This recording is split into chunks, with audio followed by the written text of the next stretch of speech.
Welcome to the 2025 SYC Nevada. Presented by Storm Bowling, brought to you by Coolwick, official apparel merchandiser of the Storm Youth Championships, by PBA Junior, the PBA Youth Club for bowlers under the age of 18, and by Kegel, built for bowling.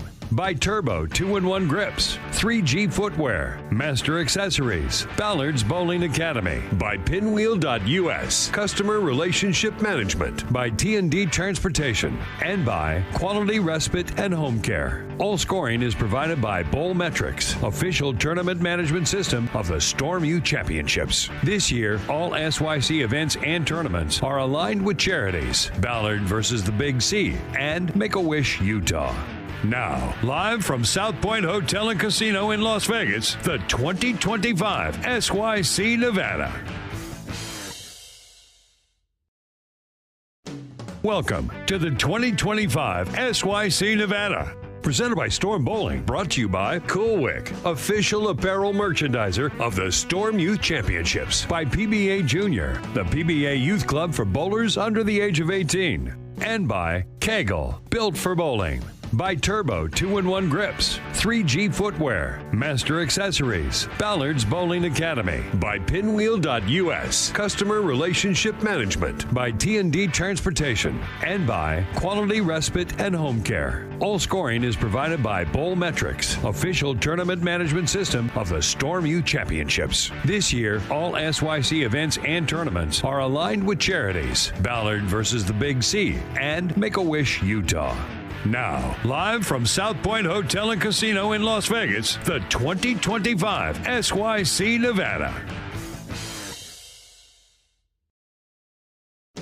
Welcome to the 2025 SYC Nevada. Presented by Storm Bowling, brought to you by Coolwick, official apparel merchandiser of the Storm Youth Championships, by PBA Junior, the PBA Youth Club for bowlers under the age of 18, and by Kegel, built for bowling. By Turbo 2-in-1 Grips, 3G Footwear, Master Accessories, Ballard's Bowling Academy, by Pinwheel.us, Customer Relationship Management, by T&D Transportation, and by Quality Respite and Home Care. All scoring is provided by Bowlmetrics, tournament management system of the Storm Youth Championships. This year, all SYC events and tournaments are aligned with charities, Ballard versus the Big C, and Make-A-Wish Utah. Now, live from South Point Hotel and Casino in Las Vegas, the 2025 SYC Nevada. Welcome to the 2025 SYC Nevada. Presented by Storm Bowling, brought to you by Coolwick, official apparel merchandiser of the Storm Youth Championships, by PBA Junior, the PBA Youth Club for bowlers under the age of 18, and by Kegel, built for bowling. By Turbo 2-in-1 Grips, 3G Footwear, Master Accessories, Ballard's Bowling Academy, by Pinwheel.us, Customer Relationship Management, by T&D Transportation, and by Quality Respite and Home Care. All scoring is provided by Bowlmetrics, official tournament management system of the Storm Youth Championships. This year, all SYC events and tournaments are aligned with charities, Ballard versus the Big C, and Make-A-Wish Utah. Now, live from South Point Hotel and Casino in Las Vegas, the 2025 SYC Nevada. Welcome to the 2025 SYC Nevada. Presented by Storm Bowling, brought to you by Coolwick, official apparel merchandiser of the Storm Youth Championships, by PBA Junior, the PBA Youth Club for bowlers under the age of 18, and by Kegel, built for bowling. By Turbo 2-in-1 Grips, 3G Footwear, Master Accessories, Ballard's Bowling Academy, by Pinwheel.us, Customer Relationship Management, by T&D Transportation, and by Quality Respite and Home Care. All scoring is provided by Bowlmetrics, official tournament management system of the Storm Youth Championships. This year, all SYC events and tournaments are aligned with charities, Ballard versus the Big C, and Make-A-Wish Utah. Now, live from South Point Hotel and Casino in Las Vegas, the 2025 SYC Nevada. Welcome to the 2025 SYC Nevada. Presented by Storm Bowling, brought to you by Cool Wick, official apparel merchandiser of the Storm Youth Championships. By PBA Junior, the PBA Youth Club for bowlers under the age of 18. And by Kegel, built for bowling. By Turbo 2-in-1 Grips, 3G Footwear, Master Accessories, Ballard's Bowling Academy. By Pinwheel.us, Customer Relationship Management. By T&D Transportation. And by Quality Respite and Home Care. All scoring is provided by Bowl Metrics, official tournament management system of the Storm Youth Championships. This year, all SYC events and tournaments are aligned with charities. Ballard versus the Big C and Make-A-Wish Utah. Now, live from South Point Hotel and Casino in Las Vegas, the 2025 SYC Nevada. Welcome to the 2025 SYC Nevada. Presented by Storm Bowling, brought to you by Cool Wick, official apparel merchandiser of the Storm Youth Championships. By PBA Junior, the PBA Youth Club for bowlers under the age of 18. And by Kegel, built for bowling. By Turbo 2-in-1 Grips, 3G Footwear, Master Accessories, Ballard's Bowling Academy. By Pinwheel.us, Customer Relationship Management. By T&D Transportation. And by Quality Respite and Home Care. All scoring is provided by Bowl Metrics, official tournament management system of the Storm Youth Championships. This year, all SYC events and tournaments are aligned with charities. Ballard versus the Big C and Make-A-Wish Utah. Now, live from South Point Hotel and Casino in Las Vegas, the 2025 SYC Nevada. Welcome to the 2025 SYC Nevada. Presented by Storm Bowling, brought to you by Cool Wick, official apparel merchandiser of the Storm Youth Championships. By PBA Junior, the PBA Youth Club for bowlers under the age of 18. And by Kegel, built for bowling. By Turbo 2-in-1 Grips, 3G Footwear, Master Accessories, Ballard's Bowling Academy. By Pinwheel.us, Customer Relationship Management. By T&D Transportation. And by Quality Respite and Home Care. All scoring is provided by Bowl Metrics, official tournament management system of the Storm Youth Championships. This year, all SYC events and tournaments are aligned with charities. Ballard versus the Big C and Make-A-Wish Utah. Now, live from South Point Hotel and Casino in Las Vegas, the 2025 SYC Nevada. Welcome to the 2025 SYC Nevada. Presented by Storm Bowling, brought to you by Cool Wick, official apparel merchandiser of the Storm Youth Championships. By PBA Junior, the PBA Youth Club for bowlers under the age of 18. And by Kegel, built for bowling. By Turbo 2-in-1 Grips, 3G Footwear, Master Accessories, Ballard's Bowling Academy. By Pinwheel.us, Customer Relationship Management. By T&D Transportation. And by Quality Respite and Home Care. All scoring is provided by Bowl Metrics, official tournament management system of the Storm Youth Championships. This year, all SYC events and tournaments are aligned with charities. Ballard versus the Big C and Make-A-Wish Utah. Now, live from South Point Hotel and Casino in Las Vegas, the 2025 SYC Nevada.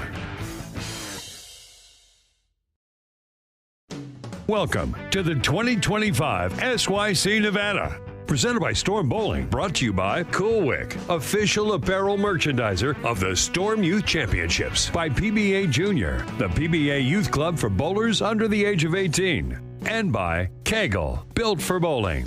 By Turbo 2-in-1 Grips, 3G Footwear, Master Accessories, Ballard's Bowling Academy. By Pinwheel.us, Customer Relationship Management. By T&D Transportation. And by Quality Respite and Home Care. All scoring is provided by Bowl Metrics, official tournament management system of the Storm Youth Championships. This year, all SYC events and tournaments are aligned with charities. Ballard versus the Big C and Make-A-Wish Utah. Now, live from South Point Hotel and Casino in Las Vegas, the 2025 SYC Nevada. Welcome to the 2025 SYC Nevada. Presented by Storm Bowling, brought to you by Cool Wick, official apparel merchandiser of the Storm Youth Championships. By PBA Junior, the PBA Youth Club for bowlers under the age of 18. And by Kegel, built for bowling. By Turbo 2-in-1 Grips, 3G Footwear, Master Accessories, Ballard's Bowling Academy. By Pinwheel.us, Customer Relationship Management. By T&D Transportation. And by Quality Respite and Home Care. All scoring is provided by Bowlmetrics, official tournament management system of the Storm Youth Championships. This year, all SYC events and tournaments are aligned with charities. Ballard versus the Big C and Make-A-Wish, Utah. Now, live from South Point Hotel and Casino in Las Vegas, the 2025 SYC Nevada.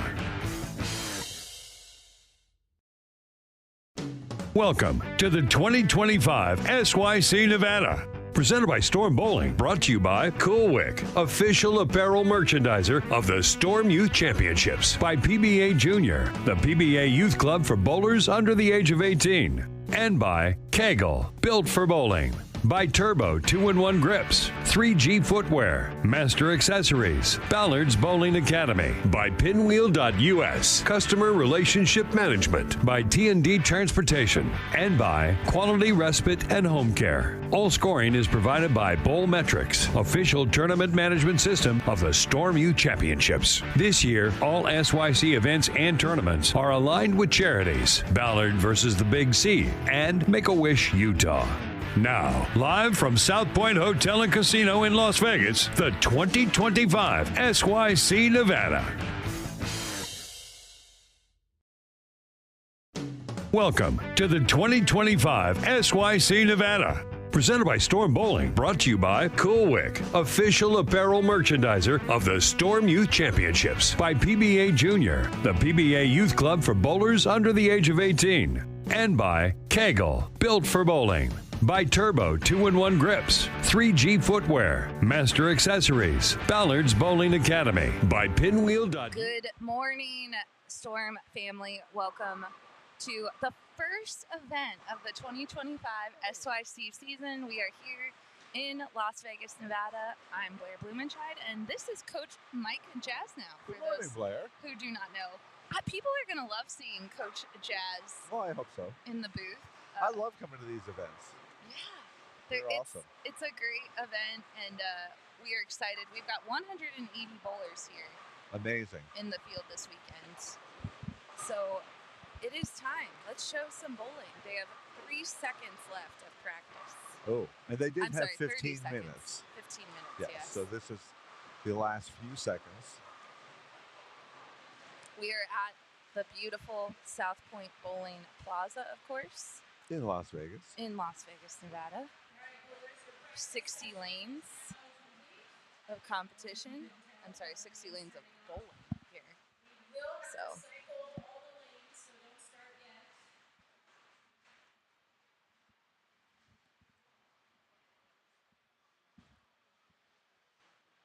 All right. We will have 3 pairs of bowling that we will be watching. The bowlers will cycle throughout the 5 games of the round. They're bowling on the short pattern.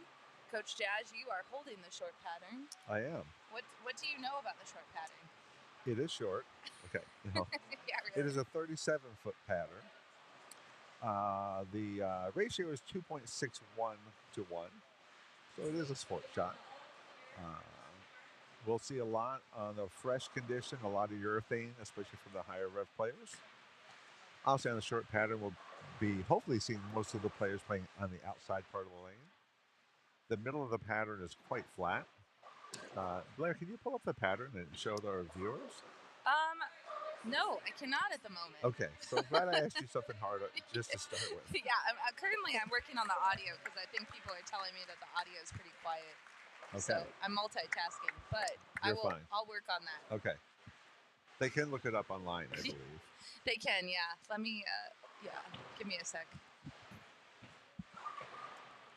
And maybe the audio is a little bit low because our coffee hasn't kicked in yet. I'll tell you what. I think my Americano was made with decaf this morning. That's what I'm going with. Okay, let me take a look and see if I can pull up your lane pattern for you. But looking at the pattern from about 8-9 board on both sides in, it's very flat in the middle, so there's not much structure there. So you'll see a lot of balls go high if people miss to the inside of their target, especially on the fresh condition.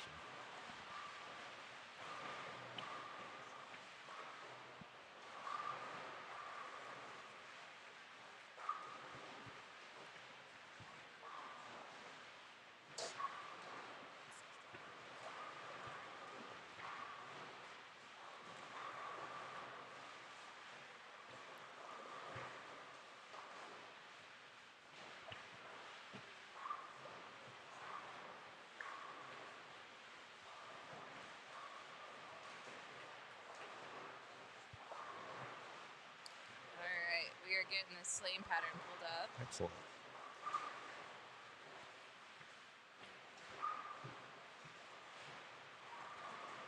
They're using 26 mils of oil, 26.2 on this pattern. So kind of a medium-ish amount of oil on a short pattern.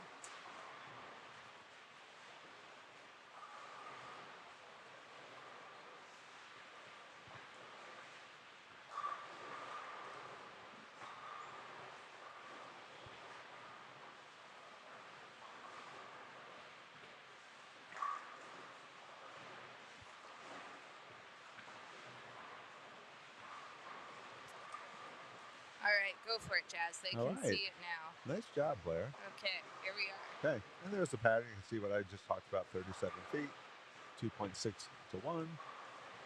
Drop pressures at 35, and 26.2 mils.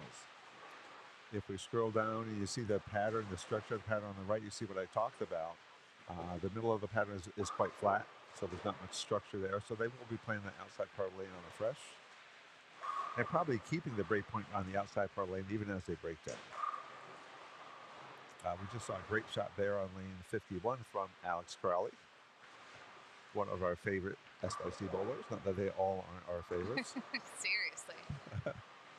We got a question. Brooke Paps, what jersey is she wearing? I'm not sure. I sold that jersey this morning. She's the one in the back here. You'll see her step up on 47, 48. It's like this field of flowers. Yeah. It's like happiness. Nice. Lots of great jerseys, actually.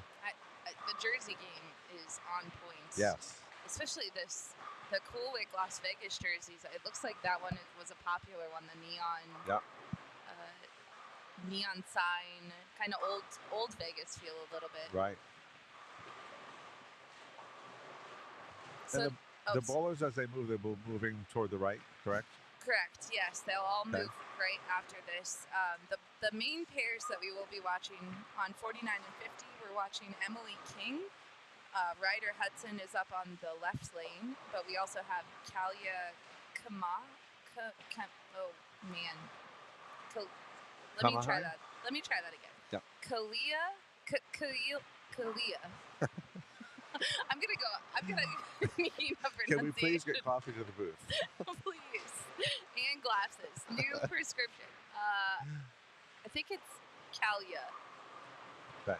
We'll go with that. Yeah. Gavin Broad, Gavin Fernandez, and Ryder Hudson and Kobe. Shinogi Lee. Okay. Jazz is helping. To the right, we'll see Mr. Maximus Rouse, Michael Sorensky, Logan Stewart, Alex Crowley, Jason Pohas, and Will Hudson. And then to the left, we'll see Madeline Erdes, Gracie Rule, Caitlin Abagania, Jana Yachman, Brooke Paps, and Julia Rice. And any name pronunciations, I apologize. It's Blair's fault. It is. I will take full blame. Yeah. You know, even with the pros, when they bowl in a short pattern like this, it's not unusual to see an occasional gutter ball because their break point is so close to the gutter. So that's not like a crazy bad shot. It's just a slight miss right, and there's not much room to miss right because the break point is so far right. 100%. There's Caitlin Abagania here stepping up. She is heading off to Vanderbilt next year. That's exciting. Yeah, she's a multi-time Team USA bowler, multi-time or at least one junior gold championship. And that's why. Yeah, incredible. Great shot. Very nice.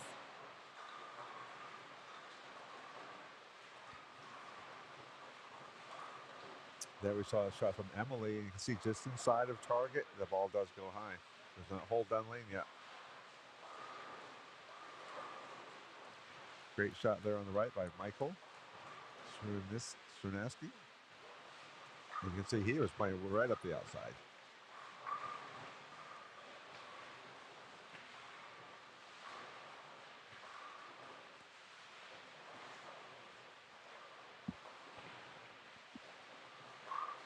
You know, this year, Jazz, I forgot, but I said I was gonna put like a pronunciation part on their live stream bios so that it could help me, which would have helped me with Kayla. Maybe it's Kayla. I don't know. I'm gonna have to ask her after how to say her name. But she's from Pearl City, Hawaii. Great. Yep, she's 17 years old. She took second in state as a sophomore during high school bowling in 2023, and she loves bowling because she can be with her family and friends at the bowling center and be able to perfect her craft. And she's just a little bit light on lane 49 for her. Left a 2-pin. Nice, easy spare to make though. She wants to say aloha to her papa, Walter. Aloha, Walter. Aloha. Blair, most SYCs have 3 different patterns. They short, medium, and long. True. From your experience, what tends to be the highest and the lowest scoring patterns? So the short pattern is always the most tricky, I think. And I'm really not sure if it always is the most tricky. It just, I feel like sometimes the young bowlers get in their head that the short pattern is hard for them, and they're bowling that close to getting your break point that close to the gutter can be pretty tricky when you're young. Right. Usually, in most cases, the medium or long pattern are highest scoring, and it varies. I would say most frequently it's the long pattern, and our friend Ted from Bowl Metrics probably could chime in with the actual stats, but I would say above average, or of all of the tournaments, I think the long pattern is going to be our highest scoring. That's a nice shot there in 49 by Gavin for opening 3-bagger.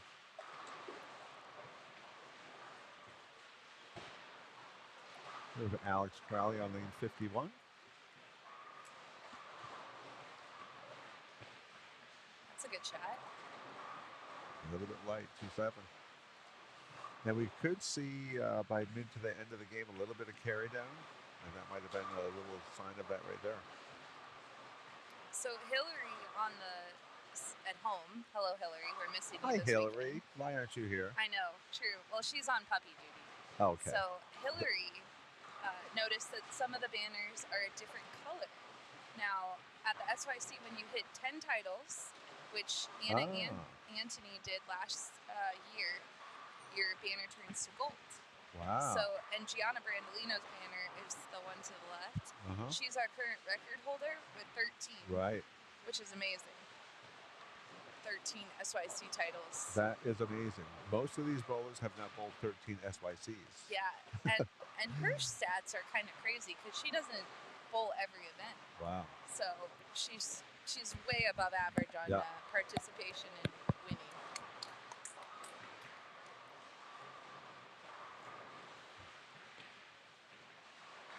But, you know, as we start a new year, 2025, the youth age system for the USBC works August to July.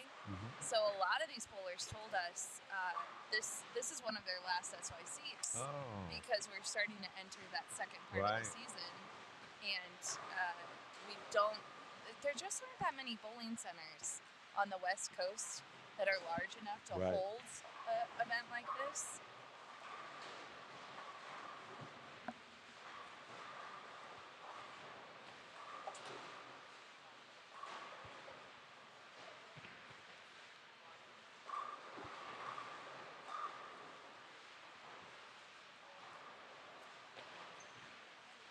Do you know how many pairs they skip to the right player each game? I heard it's a system of 5 and 4. So Okay. some games they'll skip 5 and some games they'll skip 4 so that they Okay. see The all whole of it. house. Yeah, exactly.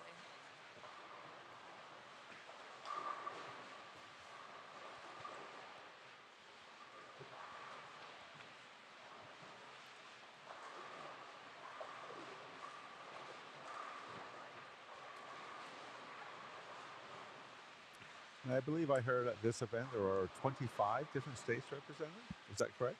Yes, 25 different states. There's more than 40 first-time SYC bowlers Wow. at this event, which is great. Lots of California bowlers made their way here. Idaho, a lot of them. Wyoming, I saw some bowlers from there. Yeah. So. And from far away too, we have Alaska, Hawaii, Maryland, I think Connecticut.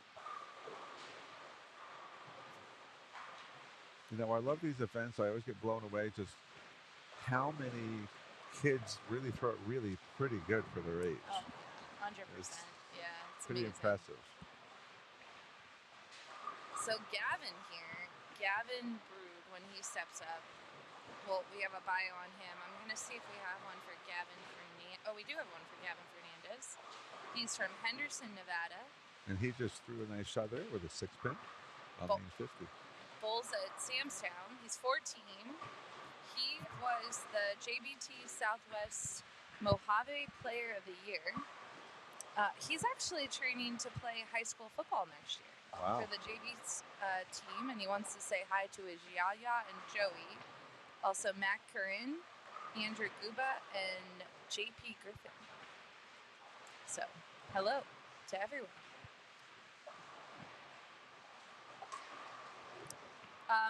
We get this question every tournament. So we have a stationary camera, and we do this on purpose at the SYC because we have 3 rounds, and all of the bowlers move after every game. So all of the bowlers will come through this live stream area, especially today, because we are showing quite a few pairs. I have a couple other cameras that I can go to if one pair finishes early. But Michelle, your nephew on lane 17, will be making his way around, and near the end of the block or even a different round, he'll be on the camera. So we cannot move the cameras, and we are just a little bowling event, and we don't charge you to watch the bowlers. We're not a subscription model, so that's nice. Yeah, exactly. And you know, you can't see other than what you can see the lanes, but there are a lot of people in this building. 100%. So it would be extremely difficult to have multiple cameras set up in multiple places because they would have multiple cameras knocked over. Yes, absolutely.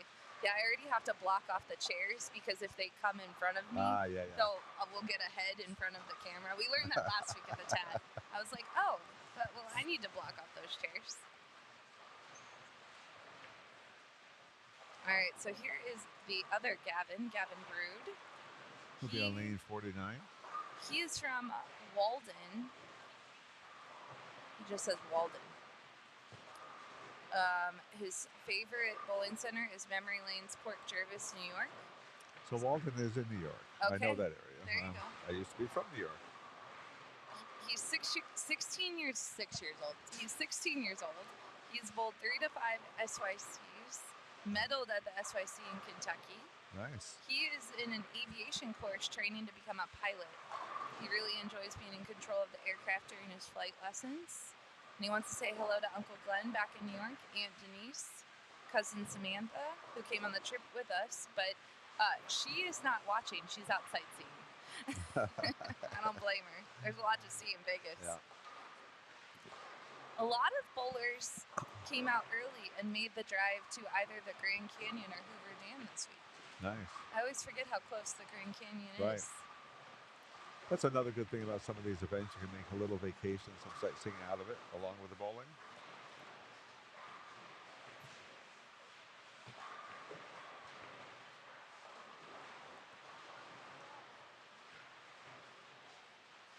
And looking around at the scores, there's quite a mix, which is not unusual for the fresh short pattern. I do see a pair to the right. I see someone opened up with a 5-bagger. I see a couple other short strings, but I also see lots of splits.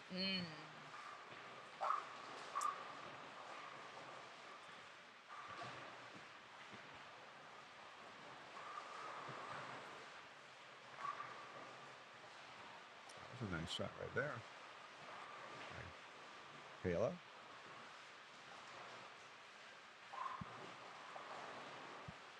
So, if you talked a little bit about the pattern earlier, but now watching the Youth Bowlers Bowl for a game, where do you think you would recommend playing the lanes? Still on the now? outside part of Yeah. the lane, pretty far out.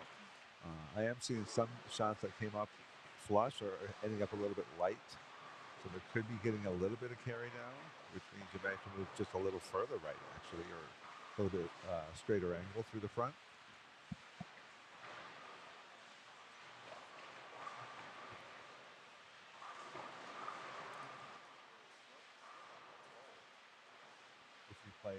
If you miss inside of target, though. Say that one more time. I messed with your microphone. I thought so. It was fuzzy. I said there's still not much hold if the ball misses inside of target. So they are a little bit tricky right now.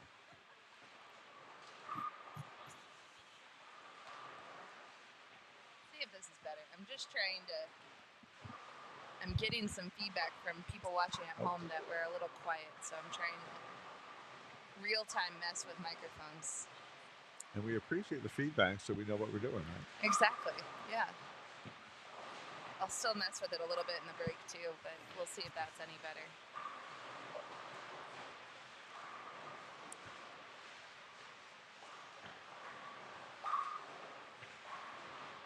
So I think speed and touch are going to be huge on this too. Like, sometimes short pattern you can get away with a little quicker speed. Yeah. But it looks like this one may not. Still have to make quality shots. Yeah. Great shot by Mr. Will Hudson. Yes, there. that was high flush.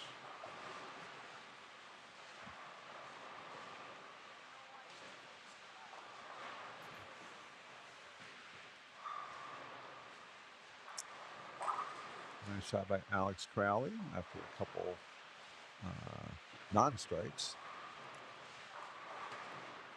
We have Gavin Fernandez here on lane 50 trying to put a double up, having a good game going. Spare 3 in a row, spare a strike.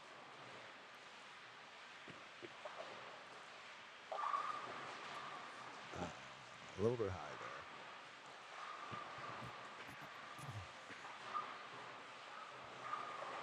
there. Nice. Emily King. Needed strike there.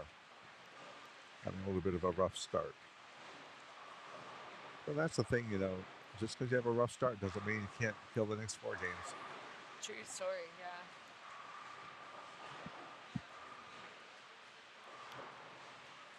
Yeah, I think, the first game of any tournament's always, you got some nerves. Yeah.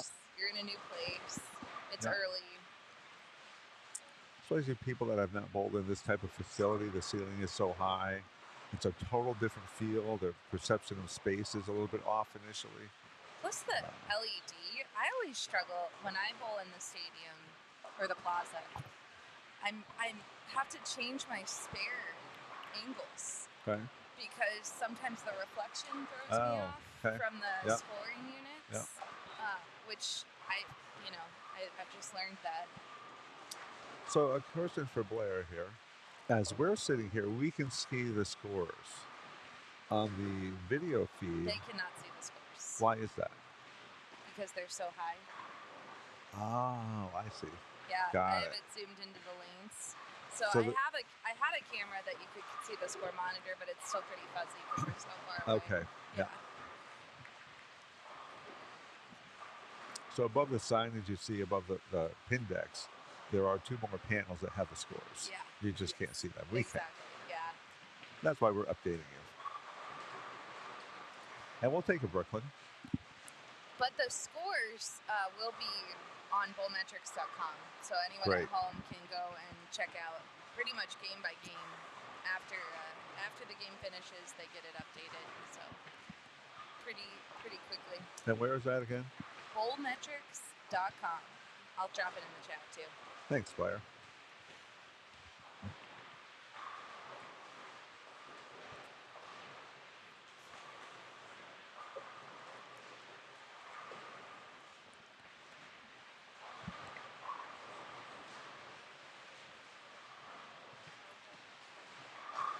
Nice shot there by Gavin. Oh, solid. I like Maximus's jersey here. He's going for a very tricky spare. Let's see if he can convert this, but it's like a Yeah, full that's tux. very formal, huh? I like it. He's keeping the Valentine's weekend Yep. going all weekend long.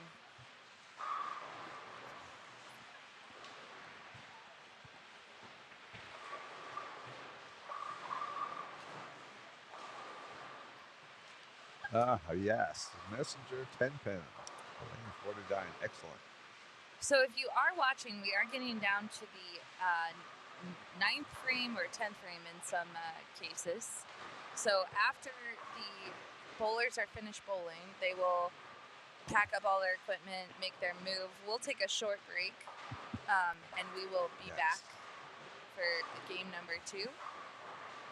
It will, I believe Coach Jazz might be hanging out with me for another game, and Daria Payok is going to be making her way to the plaza to hang out with the bowlers today. We also have Gio, who works at Storm. He is coming to town to check out some of the bowling.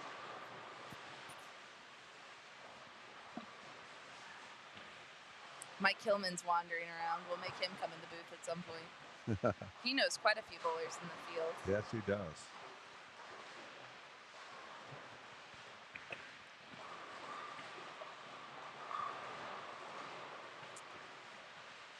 I'm kind of looking around on this side of the building here, looking at the scores. There are still a few high games happening here.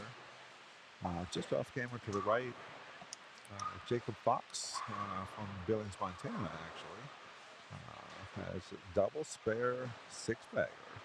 So he can actually punch out for 277.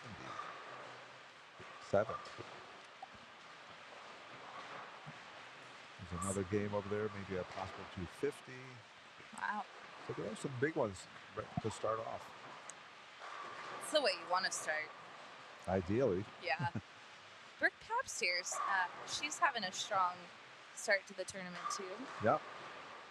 I saw her dad when I was going down to pick up my coffee, and he was taking coffee up to the room. He's like, Brooke's been up for a while.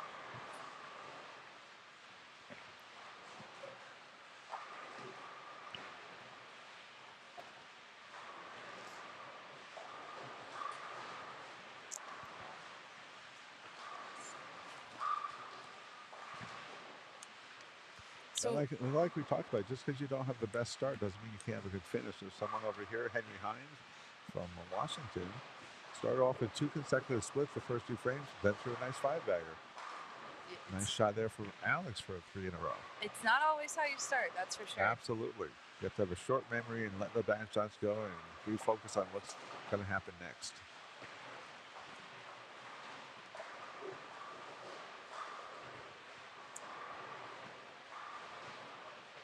And it is just off camera. Jacob Fox, I mentioned, he will be in the 270s for game 1. It's amazing. Excellent. I'm waiting for Mr. Kobe to step up. He's also from Hawaii, a different island, it seems like. There's a great group of bowlers that came from Hawaii to this event. There are some great youth programs over there. There really are, yeah. So he won the OJVT Touring Player Championship in 2024. He really enjoys going fishing with his friends after bowling. And he has an Instagram channel, @awesome_Kobe. And he wants everyone to follow, and he says hi to all his friends back in Hawaii. Here he is, right on lane 50. Puts up a great strike after that little intro for him. Yeah, great Well done. shot. Oh, see, Kobe and I work together.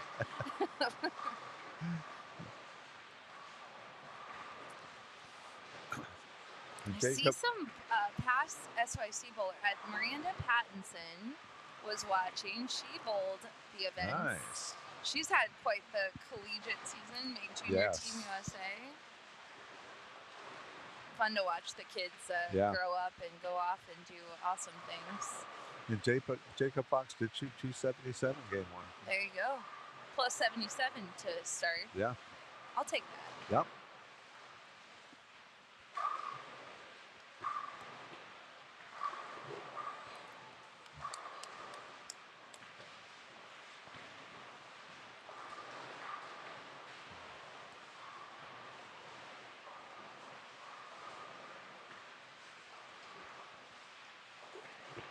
Brooke on lane 47 over here, going for 5 in a row. Oh, yes. Took got that the 4-9 out. That's Excellent. Great.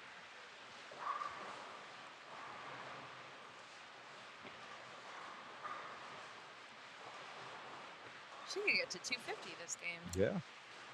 Great start. Really great.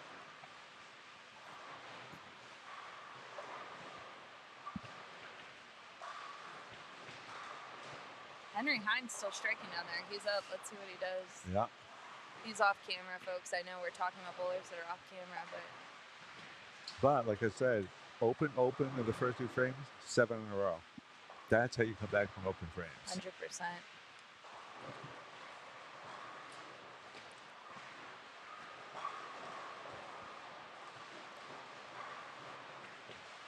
Emily King here. She's still trying to find it, but she did spare. I wonder if she'll try something different in this. On the fill ball here. Yeah. Looks like she's just trying to get comfortable That's with pretty that. good. Yeah. She's in the right part She'll of the lane. find it. She Yep. totally will. James wants to know the pattern length. The pattern length is 37 feet. 37, folks. So it is a short pattern. The ratio is 2.6 to 1, so it is a sport shot. So there's not a lot of room for error. You have to make accurate shots, but also good shots off the hand.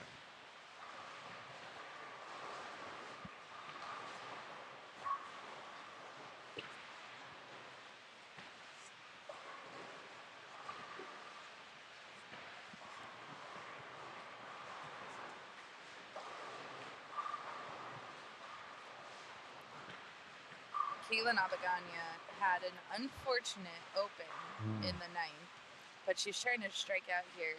She had a really solid, clean game prior to that.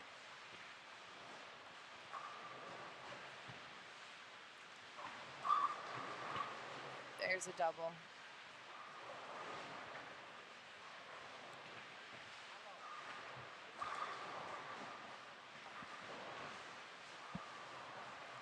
Alex Crowley opens with a 209. That's all right.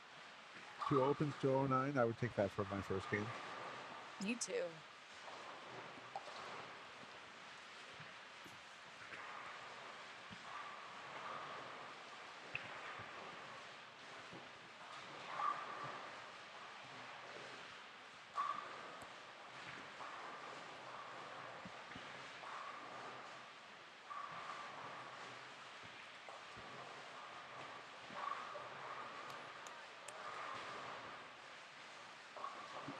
Ryder here's on a turkey going into the 10th.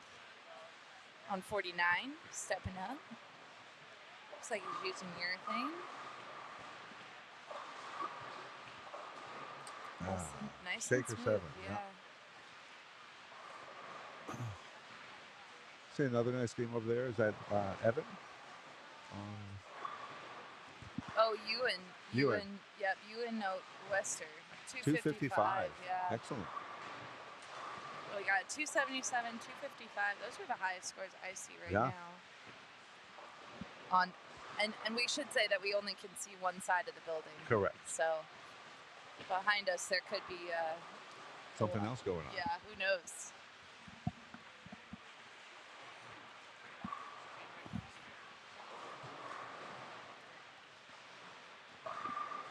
All right, so as we mentioned, we are getting down to the end of the first game here. Looks like Alex Crowley finished with 209. We got Gavin Fernandez, 238. Wow, nice start for him too. Yep, Kayla, 171.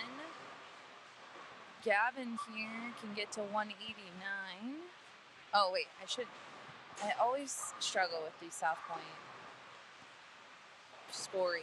I try to wait until I'm positive because I do. Sometimes I look like I can't keep score because. And that's Gavin Brood.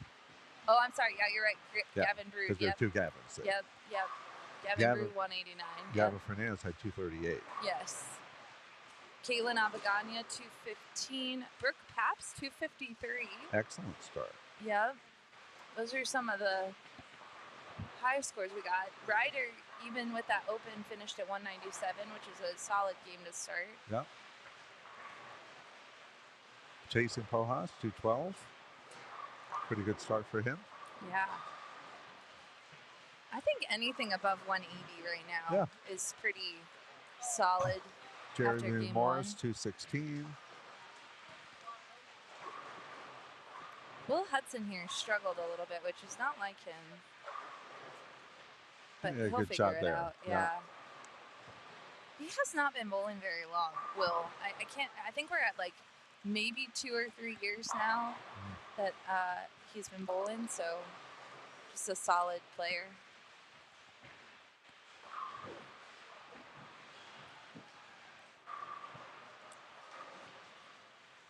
We have a couple shots left on this side.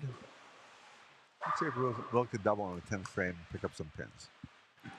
He's on lane 51.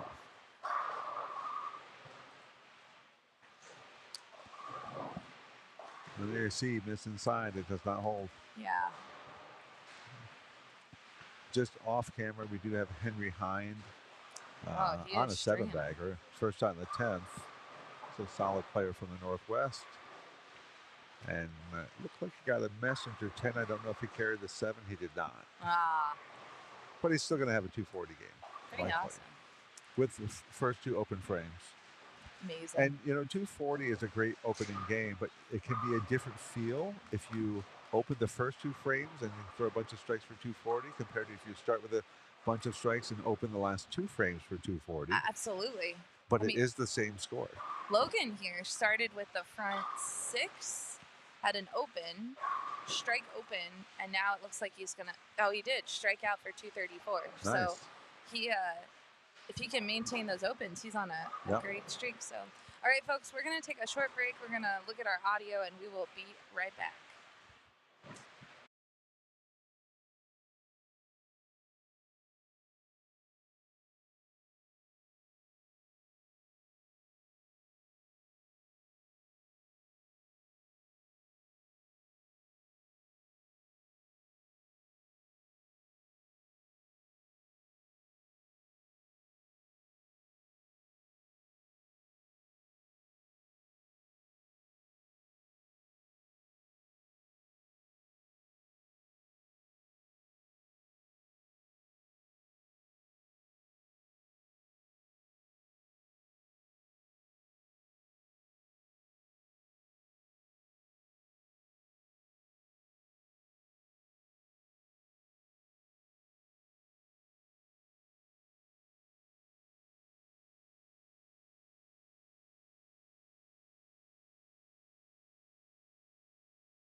All right. We are back. Coach Jazz, we got new bowlers. We do. I've pressed a lot of buttons on the soundboard, which could be bad or could be good. I'm not sure yet. So folks at home will tell me whether the audio is better or worse. And we have some young ladies bowling in front of us. A couple mixed pairs, but the main pair, we have Miss Avery Pratt. And it looks like, what, U15 and U12? Yeah, U12 definitely to the left, and then probably some mixed. Okay. Sometimes the oldest U12s move up to the U15 pairs, just based on who's bowling. But we have Avery Pratt, Emma Inaki, Kiana Sidra, Isabella Dixon, Stevie Newton, and Daisy Newton. The Newton sisters are both SYC champions now. Wow. Yep. On the U12 pair, we have Vivian Jepson, Nevaeh Jepson, Emily Schmidt, Ellie Kate Murray, Priscilla Garcia, and Taylor Morgan.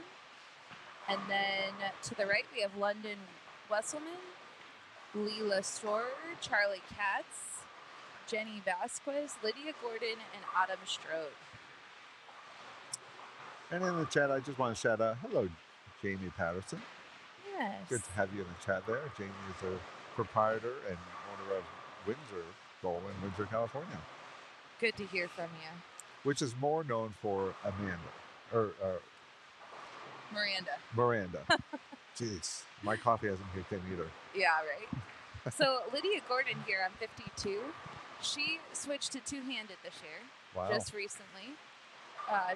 This is her comeback at the SYC. After junior gold last year, she went home and decided that she was going from one-handed to two-handed. Wow. And has made the change, so.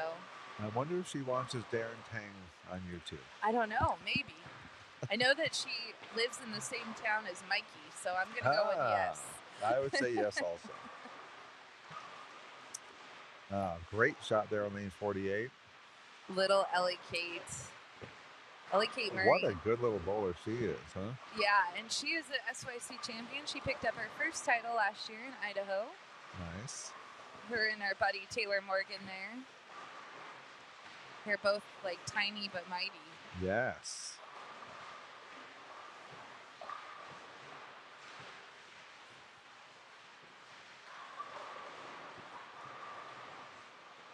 And for any bowlers out there watching, or parents of bowlers, especially if you bowl tournaments like this on sport conditions, I would really make a lot of the focus in practice on developing a strong spare game. Because on the tougher patterns, it may not strike as much as a house shot, so spares become even more important.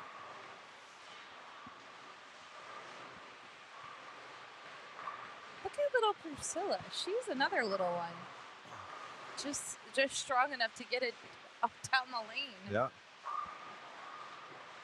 Now, with bowlers that may be smaller in stature, Jazz, how do you get them to get some more ball speed? Mainly foot speed, I would say. So sometimes as kids or even as adults, after a bad shot, we're told, oh, you were fast, slow down, slow down. We don't always want that. Bowling is a sport. And it's kind of funny to me as a coach. Bowling is one of the only sports I know that when people don't do well, they're always told to go slower. If you play soccer and you're having a bad day, you're not told to go slower. True that. Basketball, baseball, football, no other sport. Right. Athleticism, that's what we want. I agree with that 100%. I would rather see a youth bowler have a little bit too much power or too much speed, and we can refine that. But if they're always told to be slow and careful, it's hard to be athletic.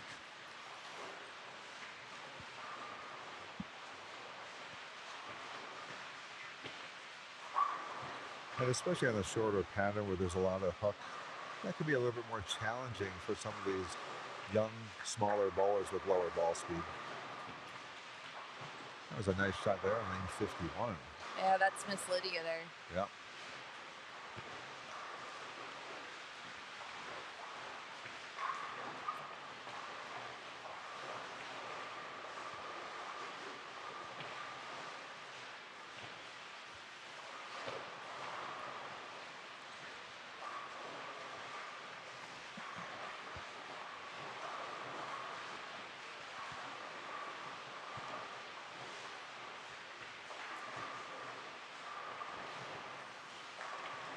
Wow, excellent shot there on the 51 again by Autumn.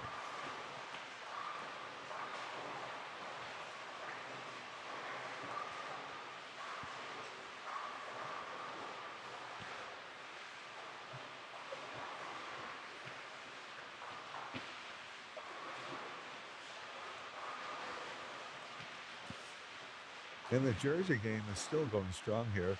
Look at this Jersey on the 51, watermelon theme. Love it. Yeah, that one's a good one too.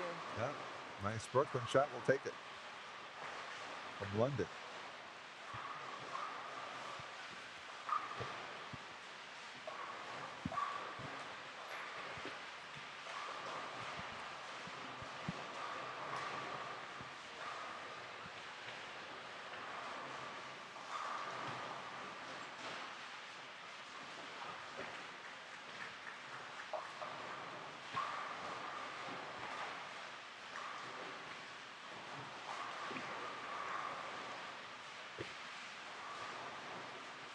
I'm just pressing buttons. Blair is still fooling with the audio. I know. To perfect it here, I'm still. I'm gonna We'll work get on it. it, guys. I don't know what's going on. Some setting must have gotten switched on today that I'm not aware of. This is a very loud building. Yeah. With a high ceiling. And, yes, it's true. There's a lot of sound reflection. Nevada Jepson here on a double. Let's see what she can do on 48. Ah, good shot, 10-pin. That's a good shot.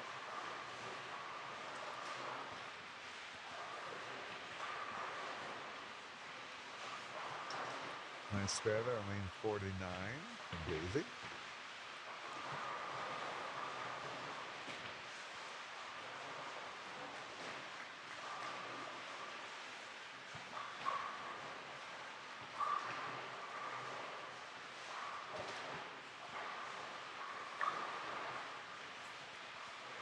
Good shot by Charlie. Man, Yeah, shake I like the that 7-pin. one. Yeah.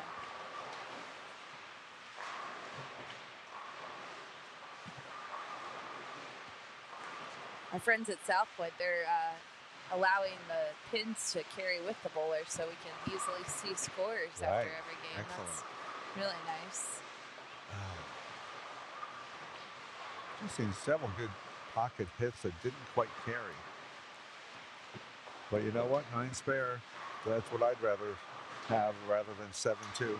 Me too. Absolutely.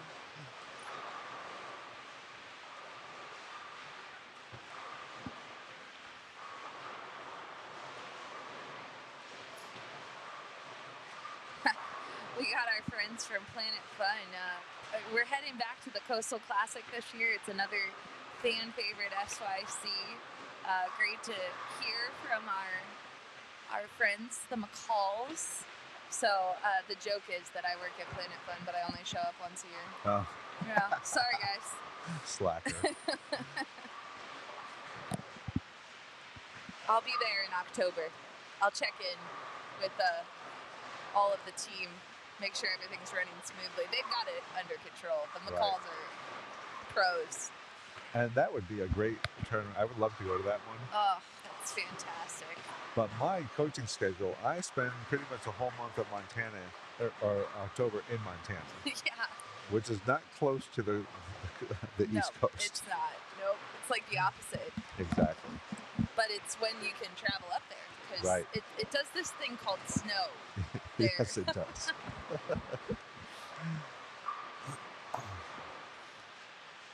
Lots of cheering. I love it. I love that everyone's shouting at their bowler, that they're rooting on. Let's see if our scores were updated after game 1.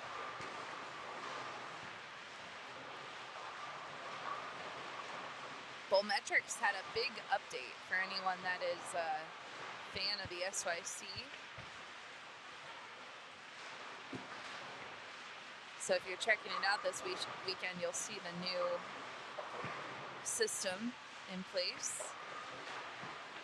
So Priscilla is leading the U12 girls after game 1. Emma, who's on the same pair, we're watching her actually, I believe. Oh, I'm sorry, no, Emma's not on that pair. Emma's right in front of us. She's in second. And Ellie Kate Murray's currently in third at minus 41. It's a close division, though. Yep. And they're all bowling around each other, so it's very easy to see. Let's take a look at U15 girls. Daisy Newton, minus 10. She's currently leading. Isabella Dixon in second. Charlie Katz in third. Okay. Minus 40 is that number there. And you can go to bowlmetrics.com and see the updated scoring. 100%. We got Nolan Randisi leading U12 boys at minus 1. Frankie Katz in second, minus 24. U15 boys, Eli Inkner, Wow. plus 70. Look at how good this. Yeah. Some good games there. Yeah. Through 8 were plus. Yeah, look, all the way down to the 12th position is plus in Yeah. that division. U15, oh no, U15 girls plus 11, Jenny Vasquez. U18 boys, they might be inputting scores, no? Okay. Yeah, we'll keep an eye on this one because I don't think all the bowlers are in yet for the squad. But yeah, like Mike said, bowlmetrics.com, that's where you can find all of the scores this weekend.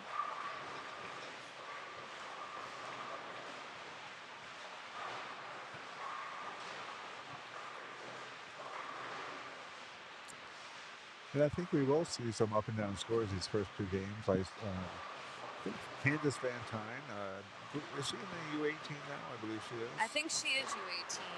I think she had a rough first game, but she is starting off this game. She's a two-handed female, right-hander from Spokane, Washington. I get the pleasure of working with her when I'm in that area.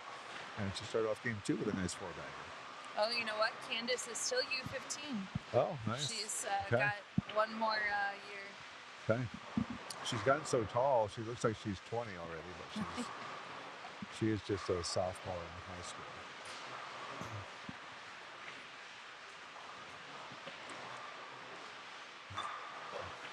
Let's see if we got some bios for these kiddos. A nice spare there for Kiana. Kiana's so sweet. Every time she bowls, she comes and thanks us for running the tournament. That's awesome. It's so sweet. It makes me so happy. Yeah. She's from Winnemucca, Nevada. Oh, nice. Bowls at Coconut Bowl. Excellent. Yep. Her coach is here this weekend with her. Yeah. Todd Thompson. Great Shout bowler out in to his Todd. own right. Yeah. She's 11 years old, and she can teach dance to many dance kids at her dance academy. Nice. So wants to say hi to Grandma, Uncle Matthew, and all of her coaches.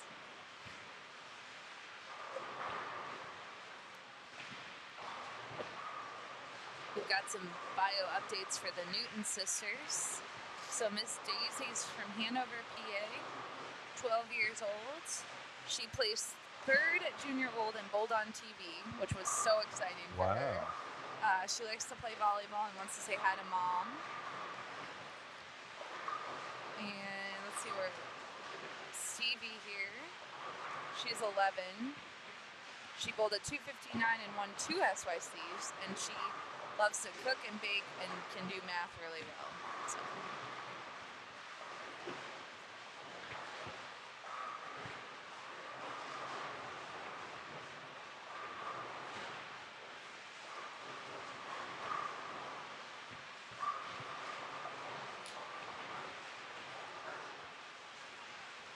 Emma's another bowler from Hawaii. She's from Kailua. She bowls at Pierside Bowling Center, Pearl Harbor, Hawaii. 12 years old. She loves the friends she's made through bowling, not only in Hawaii, but from other states. She also likes to cook and bake. And she wants to say hi to her bestie, Callie, and many other bowlers, bowling friends and family back home.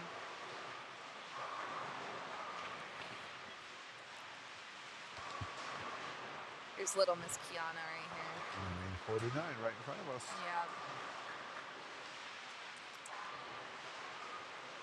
Yeah. All right. they're so little at this age. Like, I know. it's so amazing to see them hold that bowling ball. Yeah. Yeah, when I work with the youth that young or some smaller kids, I always feel bad because it's hard for them to generate a lot of power. Sure. And they will grow. Yeah. And I hate saying like, okay, you'll grow in, like you'll get a lot bigger and stronger, and Right. it'll come. Yeah, you just gotta wait It's just for not it. there now. Yeah. And they see the older kids like, but I want to do that now. Yeah. Right.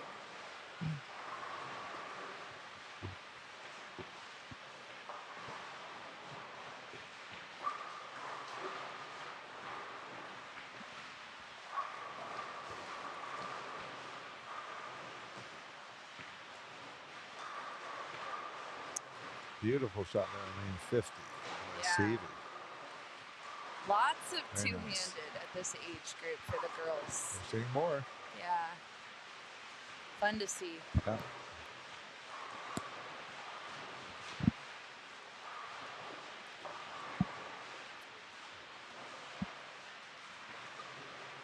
Do you have bowlers come to you that want to start transitioning to two-handed bowling? Yeah, some. Yeah. Yeah. I've had the pleasure of working with Darren Tang for a lot of years. And this past season was the first time we ever did two-handed sessions. Ah, nice. And now he's doing it on tour. He is. Yeah. He's kind of committed to trying it out on tour. He and Chris Vine had a great doubles tournament last week. And they almost made the show, actually. They finished 7th. Yeah. Pretty impressive. Very impressive.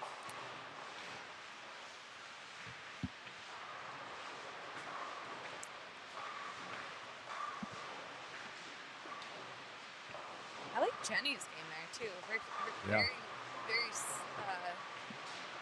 I don't want to say simple, but just that strong fundamental kind of just does it, makes it look easy, right? Right. That's the goal. You don't want to do too much with your game. Right. Especially at the younger age, fundamentals are so important. You can always just build on them as you keep getting older. Right. But it's always good to have a great foundation to start with.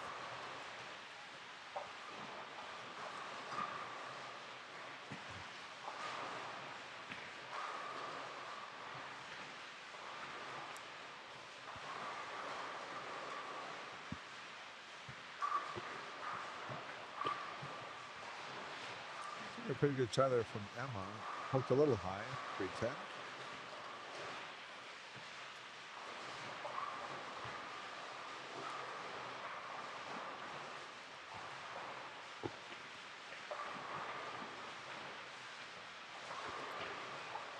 Especially in the younger girls and boys, for that matter, with a lower ball speed, it's hard to get the pin carry for strikes.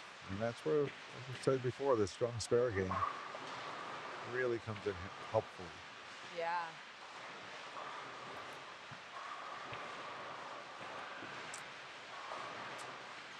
We had a nice session with Daria Payok yesterday. And I asked her, what is she in practice sessions, like what is one of her things she likes to do and what is one thing she doesn't really like, but she knows she has to do it anyway. And she said she never really liked putting a lot of spare practice in. Yeah. But now that's one of her favorite things. Well, I think it's so important, and I think it's no secret that it's so important anymore because everyone talks about it a lot. Right. It does feel like the most mundane practice, maybe, Right. for people. Nice shot there on the right. Lane 50. Kiana.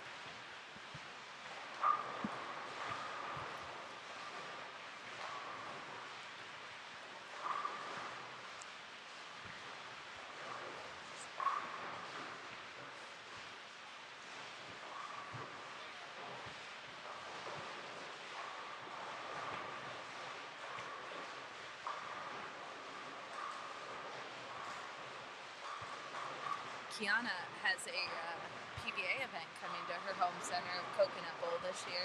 Yeah, that would be fun. They'll get to watch a lot of the pro bowling in Reno. Yep. PBA tour is in Missouri this week, right? That's where. Yeah. I think the TV show's tomorrow on Fox. I think that's what. Yeah, 1 o'clock Okay. Central Time, maybe. Yeah. So, if you're a bowling fan, be sure to tune in. Should be a good show. Lots of cool stories on that show. Yeah. And if you're really a bowling fan, you can be watching the PBA on Fox and have your computer open to the SYC here in Vegas. That would be what Coach Jazz would be doing it at his beautiful home in Utah this weekend as the snow was falling. Yes. All right, we get a little Brooklyn action there on lane 49. She's like, I'll take it. Yep. I like it. Great shot by Ellie Kate, man. So much power for such a little bowler. I And love talk it. about good fundamentals at a young age. Man, you can't get much better than that. Yeah, don't let that bow fool you, folks. She is fierce.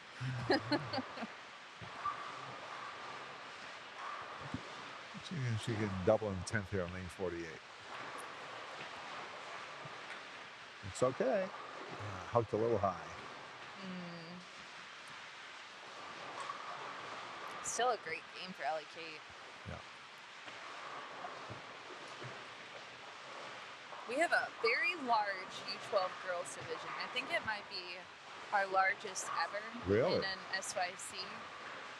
We have 10 U12 girls, Wow. which is a lot. Huh. Great to see that many Yeah. young bowlers. In the U12 boys, we have 13. So awesome to see that age group grow. You know, another thing I love about these events, they're all in sport shots. And the kids embrace them and want to bowl on the tougher conditions. Yeah. Unlike the majority of adults who don't want to challenge themselves and bowl on something tougher because they won't score quite as high. These kids don't ever bowl on house shots. We tell adults that, and they don't believe us. But it'll be like they'll bowl their first 300 when they're 18 or 19. Right. And the reason is because they're bowled on sport shots their whole lives, so it's not as easy. Right. Yep.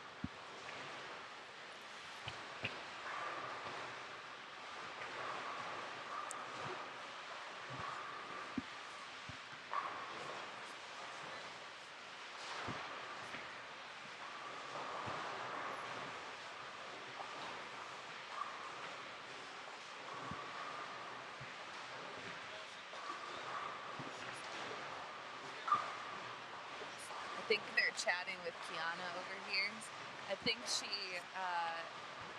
you know how you were talking earlier about the big plaza being a different center than one that you've ever bowled in? Right. They have a sheet, and she's been missing some of her single pins, which isn't like her. Right. So I'm thinking she may have had a little adjustment off or something, and they just discovered it. So we'll see.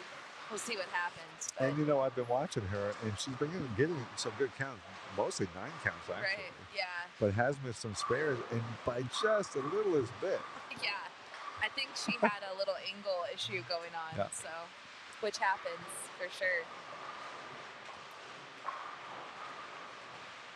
So we have another frame or two left for game 2. And then for game 3, I just saw her walk in. Yeah, Miss Daria. Daria's going to step in the booth and share some things. Little Taylor Morgan there on 48 just saw Daria, and she's wearing her jersey. Oh, she's a huge Daria fan.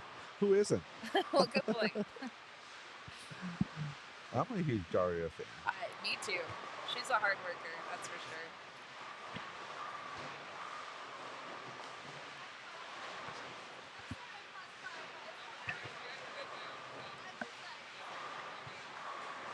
Just to update a couple scores that are off camera, Caitlin Abigania had 214 in game 2, so pretty solid start for her. Brooke Pabst, she got 255. Oh, another 2. Wow, so she went 250, 260. Wow. Yeah, so Brooke is Pretty impressive there. on a hot streak there.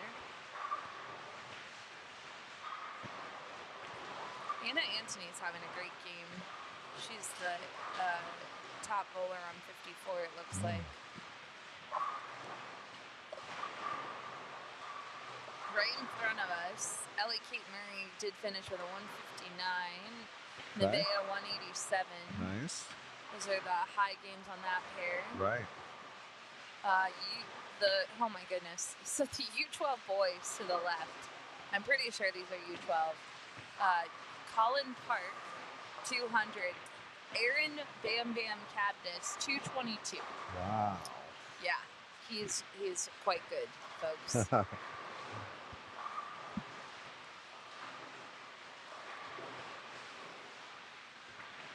For the off-camera update, Taylor Morgan finished her 10th frame and came up and gave Daria a big hug. Nice. So it looked like they were old friends. I'm not sure they've ever met, but Nice shot in the 10th there from Autumn on lane 51 for a strike.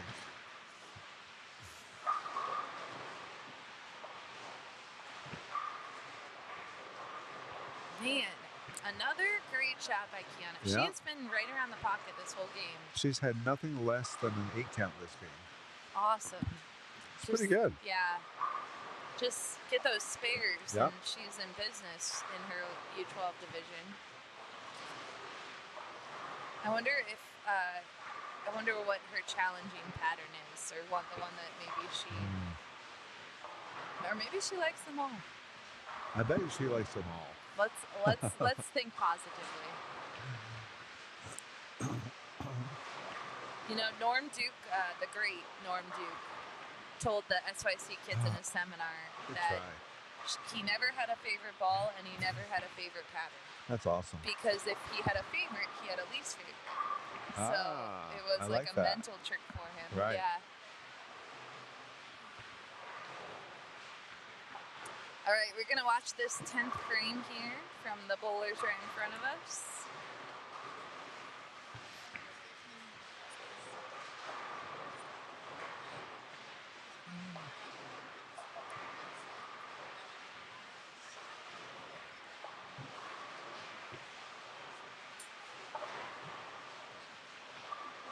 All right. A little Brooklyn action there for Emma.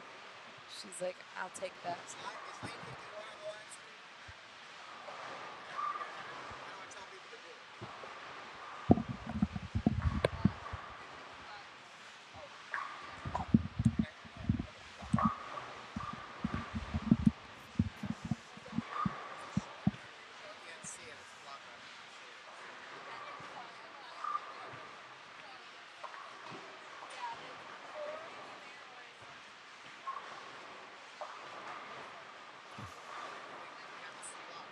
Another nice shot there from Kiana, 9 count.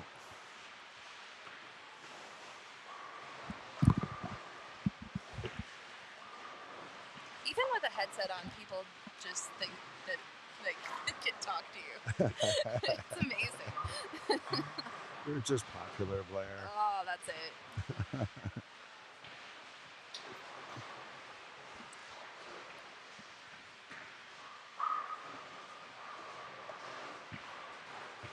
All right, I want Kiana to make this spare here. So do I. So badly. And so does she. I know. Oh, hold on. I think that's going to hook a little bit. Oh, she made got it. it. Yes. Okay. Big clap from her mom and dad back here. All right. It is so easy to struggle with single pins in this building. Yeah. It just is. And, you know, that game, that could have been a 150 or 160. Yeah, I know.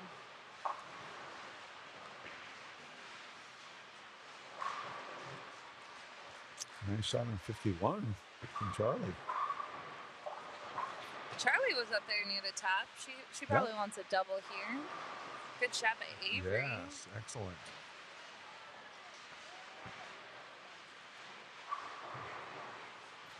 Avery's part of the Idaho crew. She gets her bowling balls drilled at Wayne's World Pro Shop. Nice. Shout out to Terry and Wayne Simpson. And of course, Go the ahead. bowling doodles. Yes, we love them. Blake and Adam. Yes. They're everyone's favorite. The last time you were in commentary. Yes, You last were time my last calling the SYC action. was in Boise 2 years ago. And I got to call the action. First of all, Blake and Adam bowling each other. I called a match between two dogs. With the winner getting the privilege of bowling Liz Johnson in a 9th and 10th frame roll-off. and the dog beat Liz Johnson. Yeah. Now, yes, it's off a ramp. And we were kind of mean to Liz. We We didn't give her a practice shot. She never bowled off a ramp. No, we definitely gave. Was it Blake that bowled against Liz? I think so. I think it was Blake. We definitely gave him the advantage. But Liz has accomplished everything. So we gave her a new first. She lost to her dog. I'm sure she's put that into her bio sheet. Exactly.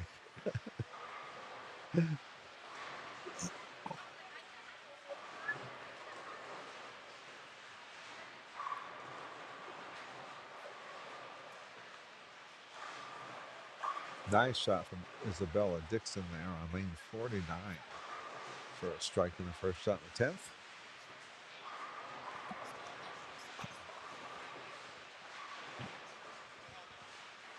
Actually, that was for a double in the 10th. Excellent.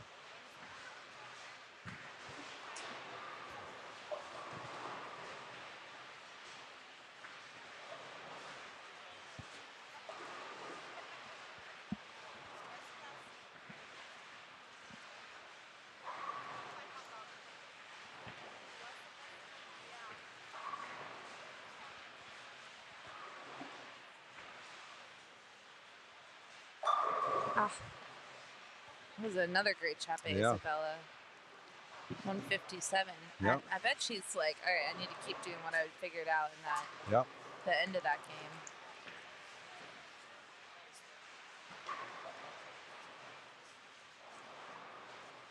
Yeah, that could have been a much higher game. She had a strike in the 8th. Unfortunately, split in the 9th for an open and double. For sure. Could have been a nice 180.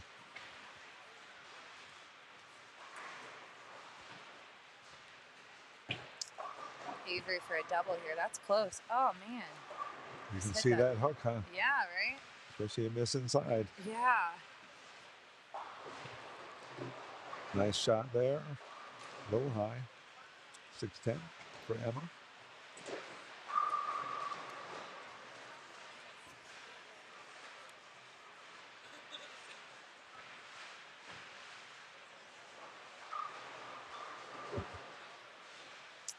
That's a tough spare for Avery here. The 3-9 for a right-hander.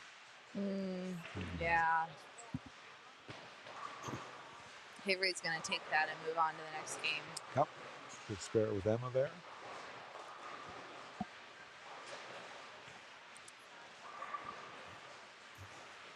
All right, so we are going to take a short break, even though some of the bowlers are finishing up. I'm just going to mute our sound so that we can do a little switcheroo. Jazz, thank you for joining us. Thank we will you have you back in a little later. We'll be back. Yeah. Yeah, maybe round 2. We'll get some more awesome. I'm going to wander around and check out some of the bowlers that I've worked with in the past. Perfect, yeah. Move them on a bit. Yeah, we're going to be right back.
Was it bad before? Well, it was quiet before. All right, we are live. Hi, everyone. Welcome back. We have Daria Payok is here this weekend. Hi, everyone. I hope you enjoy watching the live stream and supporting. Daria, I'm going to turn on the camera just so that they can see you. Yeah, just a little wave. So, Daria, this is your first SYC, or you've been to one? I think I've been to one. I actually been to live stream like right now. I am. Okay. But that was like maybe 2018. I remember I was very nervous and it was very difficult for me, but it was a lot of fun. Good. I would say it's my maybe third or fourth. Okay. Yeah. So, well, welcome back. Thank you. And we're going to watch some, looks like U12, U15 bowlers. So is it like one side of the bowling center is U12, U15, and the other side is U18, or everybody is mixed and matched? They're all mixed together. Yeah, Okay. a lot of times the age divisions, we try to keep the age divisions on the same pairs Okay. as much as we can, right? So, but other than that, it's they're all mixed throughout the house, Okay. girls and boys. So girls are following boys, boys are following girls. And how many people are signed up? How many players have? We have 180 bowlers in the field this weekend. Oh, wow. Did it max out? Is it max? Yep, sold it out. maxed out? Yeah, in like 2 minutes, That's sold out. incredible. Yeah, lots of bowlers and such a high talent level too. So does it mean that there is 60 players from every division? Or No, it's not even? It's not even. Yeah, that Okay. we've talked about trying to do that in the divisions, but it's just so hard. Everyone's trying to sign up at the same time. Yeah, So. I feel like the logistics of just handling such a big amount of submissions. Yeah. And everything that goes behind the scenes that has to be done in order for this tournament to run properly is incredible. Exactly. Oh, I just saw. Did you see that? He picked up a split, the 2-4-8-10 on lane 51. Yeah, who was that? I think it was Colton? Yeah, Colton. Oh, Yeah. he has a Polish last name. I wonder how he pronounces it. It's Pankowski. Okay. I wonder how he pronounces it. So, do you find, because you are from Poland, but do you find that some families that may be from America pronounce their names differently? Oh yeah, 100%. Yeah? Really? Yeah, Okay. it's sometimes I find it funny because I would have never thought of pronouncing it the way they do sometimes. And there is a friend of mine that I went to Weber with, Yeah. and his name was in Polish. Okay, it was Trzcinski. Okay, and the way he was saying it, it was like Trzynski. And to me, as a Polish person seeing it and hearing him pronounce it, it sounds funny a little, you know. Yeah, but I right. completely understand because Yeah. if he was to pronounce it the way he's supposed to, it's just a tongue breaker. He wouldn't be able to. Yeah, it's hard. That's interesting. I never even thought of that. Yeah. Because like my last name is from German descent, Mhm. but I wonder if we're pronouncing it wrong. I've never even thought of that. You've never So, even no, asked, like, yeah. I don't know, Google or Siri or Yeah, somewhere. exactly. I know that they did when they immigrated to the U.S. They Okay. shortened it, which I always laugh about because my last name still has 12 letters. Yeah, I So I'm imagine. like- Do you know what it was I before? think it had a T. Oh. So, and they just got rid of one letter. I'm like, why wouldn't you get rid of one? I think it's just to keep the same last name, but to make it easier. Yeah. Or sometimes what happens a lot back home, actually, it happened in my family, that the last names are so difficult to write or pronounce for different people that they would just get rid of one letter and make it a lot easier. Yeah, true story. All right, so the bowlers in front of us that we are watching, we have Anthony Mendez Jr., Dylan Ingram, Frankie Katz, Toby Geronimo, Logan Priest, and Tanner Germain.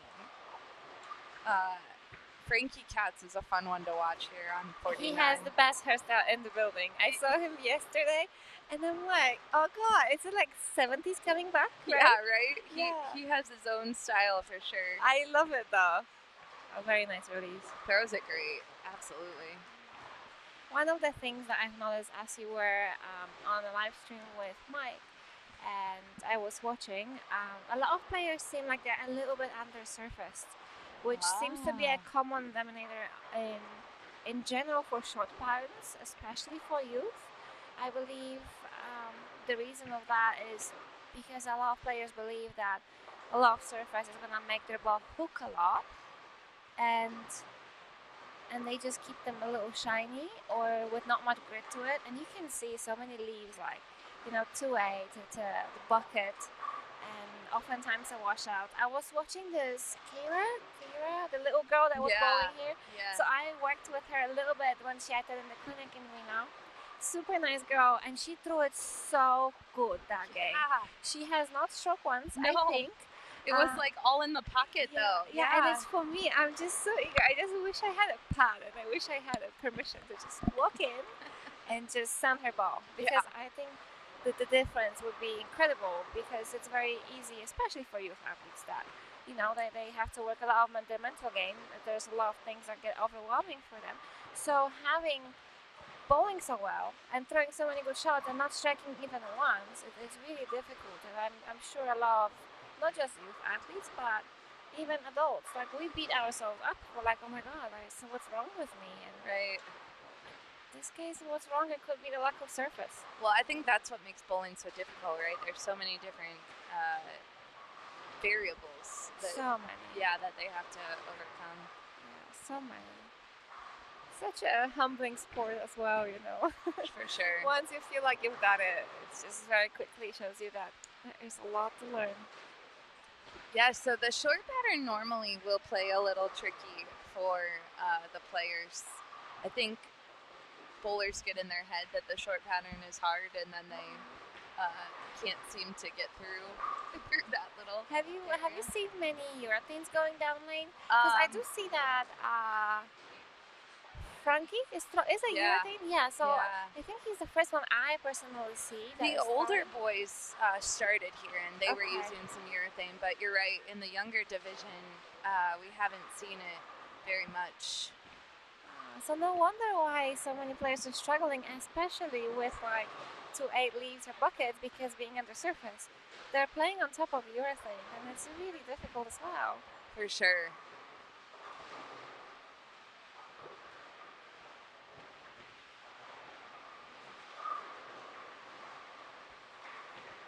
There's Tanner. I will say that the Las Vegas jersey is the most popular, that neon-looking one. Everyone has that jersey, it seems like. It looks really cool. Yeah. So I actually do see 3 Las Vegas jerseys you're right. on this lane. There's the black neon, all our friends at Coolwick, they give them a large variety to choose from when they're ordering jerseys for the tournament, but it is pretty cool to see all the different ones. Yeah. Yeah, because Frankie's wearing a different one. I haven't seen that pink one yet. He's the first one I've seen. I thought that's the one that you were talking about at first. Is that the one I looked at the first? Yeah. Yeah. It's funny. So many options.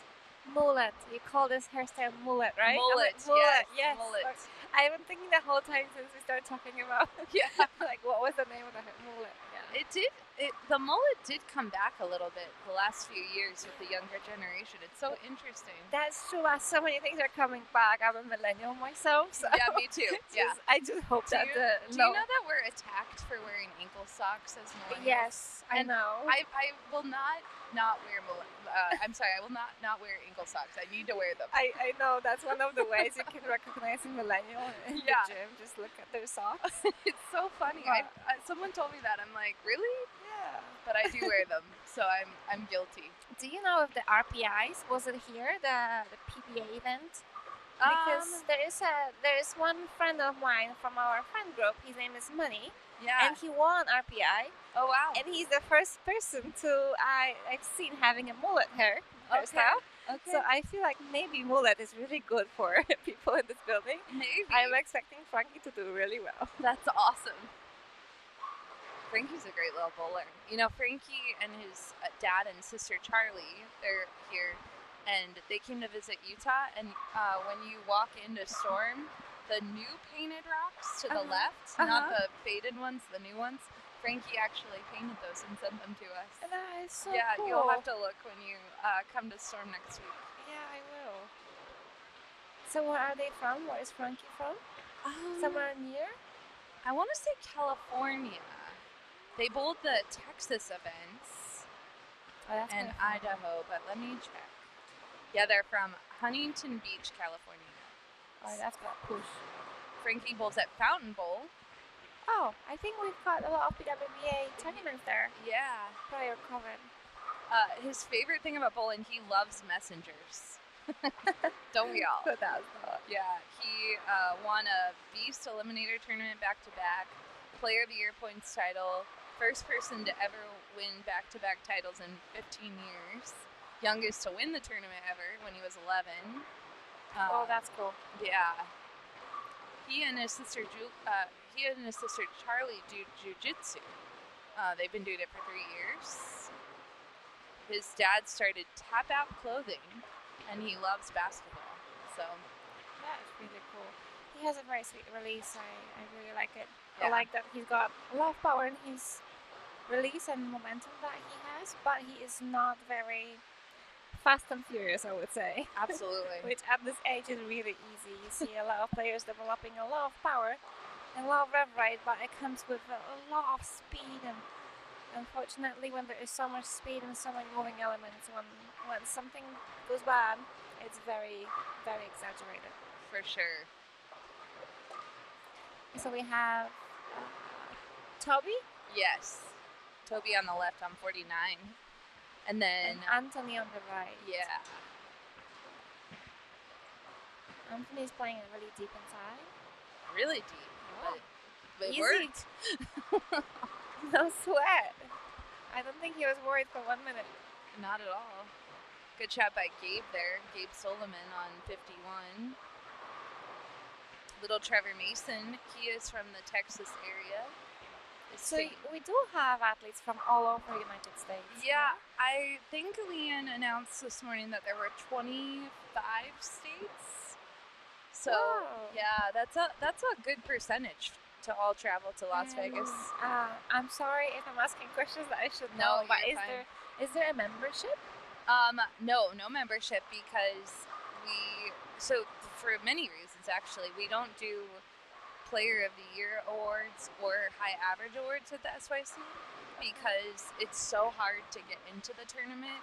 So we don't want people to feel like that if they're chasing a Player of the Year and they miss one that they'll be at a disadvantage. So when Gary created the SYC, he really created it because he felt like that there was a space for a regional singles event at the youth level, that there were great local events for youth, but there wasn't something between your Like local junior youth gold. and then junior Yeah. gold, right? So he thought that this would be a great space for regional players to come. But in fact, it's such a big success. Yeah. Has it been growing or has it been quite stagnant though? Because it's so successful that I'm not sure if it can keep growing. Yeah. Right? I mean, I think it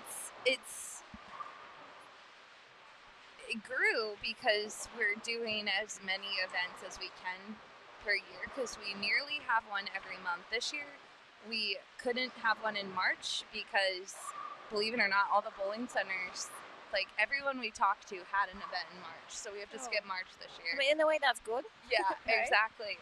And then we're Oh wow! slightly- Did you see that? I'm in 48. No, Sorry, but it you're was good. such a good shot. I was so excited. It came back from like nowhere land.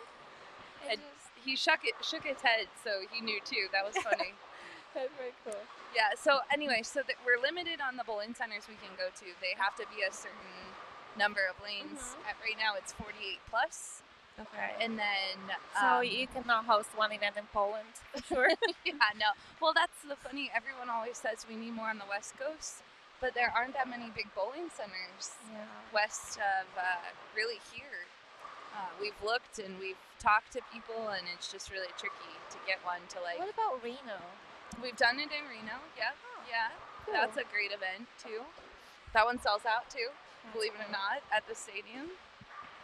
I feel like since we have such a nice stadiums, like especially in Las Vegas as well as Reno, let's just utilize it. Unless there is some reasons of why people don't like to come to Vegas, Sure. or because if you live in Florida, that's a It's long expensive, trip. I mean, yeah. it's very expensive For yeah. sure.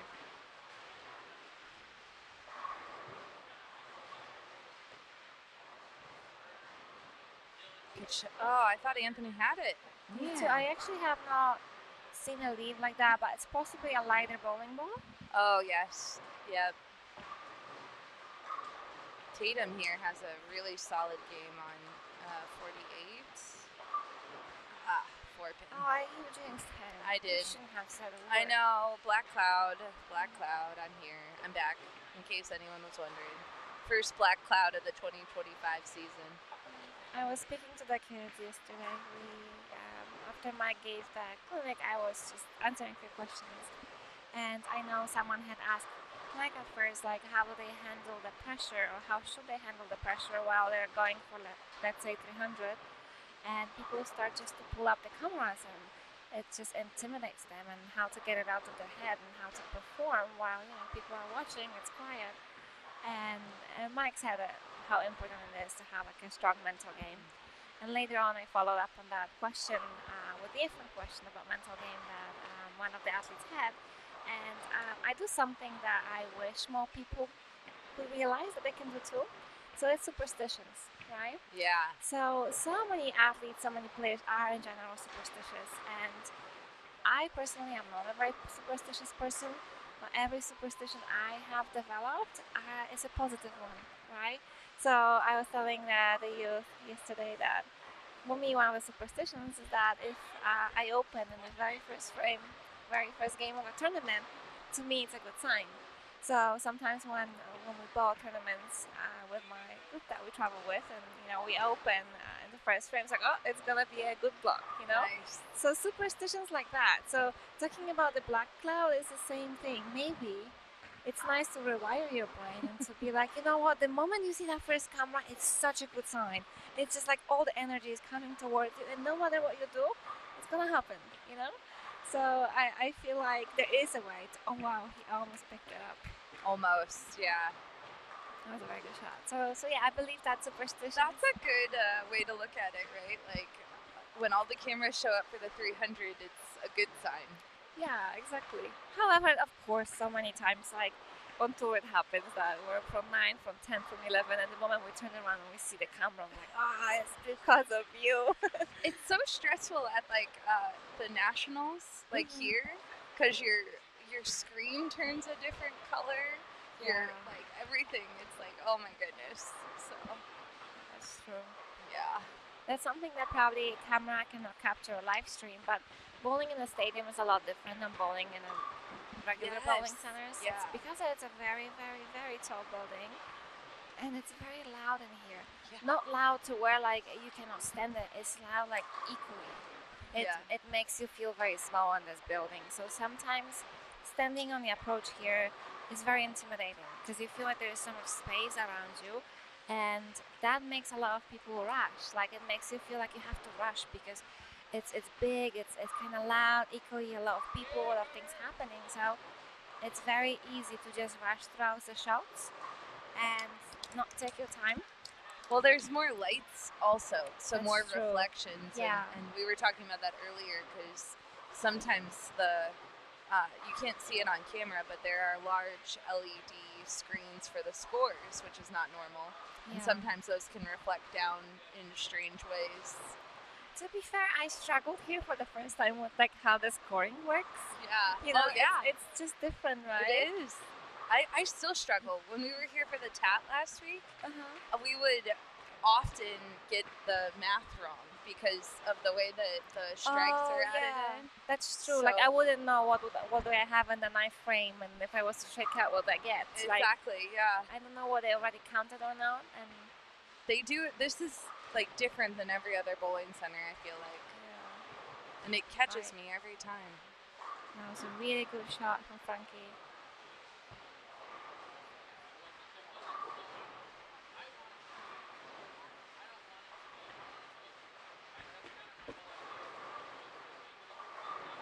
I hadn't been on so many SYCs. What pattern would you say that players struggle the most on, and which pattern seems to be the one that they feel the most comfortable on? So Jazz and I were talking about this earlier, and Bowlmetrics actually came in. So Bowlmetrics is our scoring system for the SYC, and Ted often watches and hangs out with us.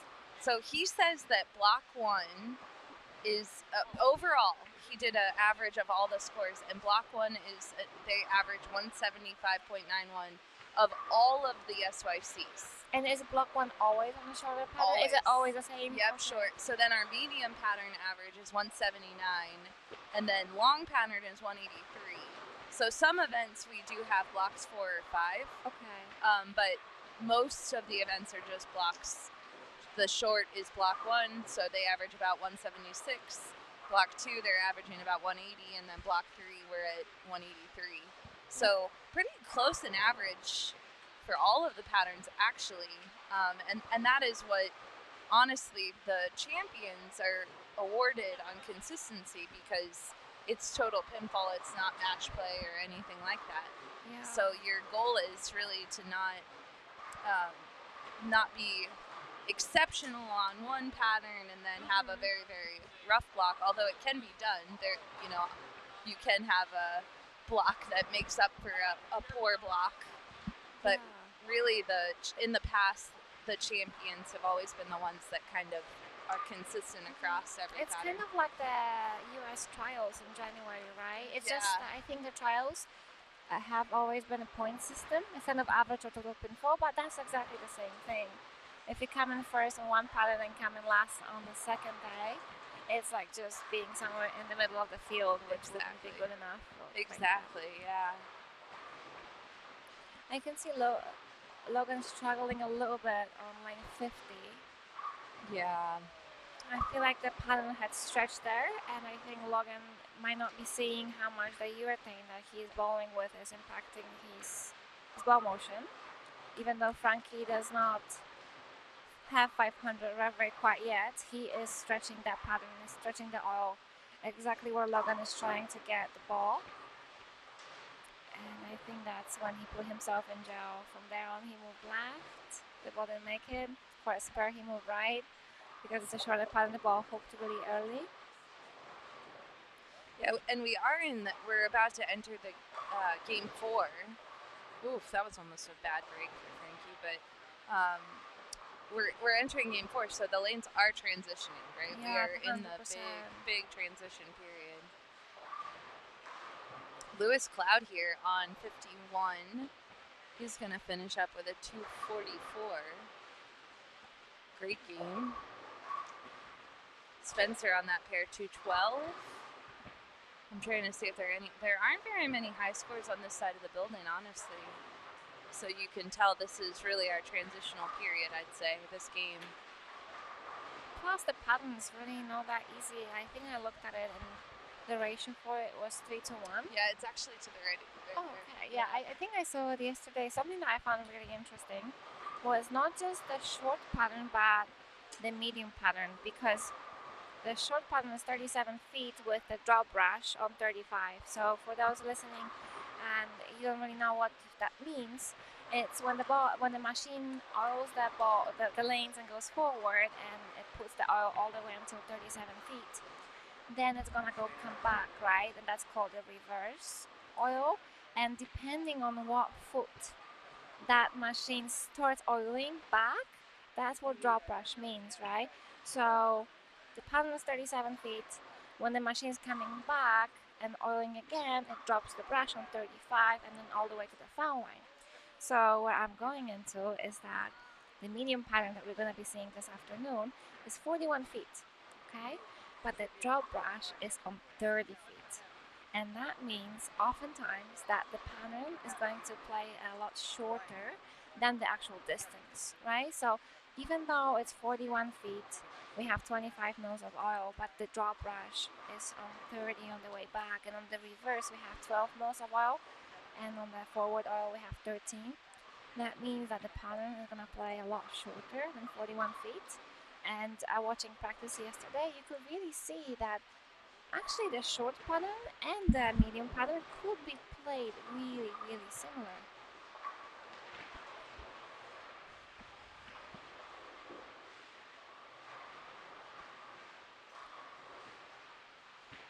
Anthony is doing a little game saver here. Oh, I jinxed him again, but still. That was a good thing that was the last shot. So. Yeah, exactly. You're forgiven. 177 there. Yeah, this is definitely we're getting looks like 2:30 is a really high game on this block for sure.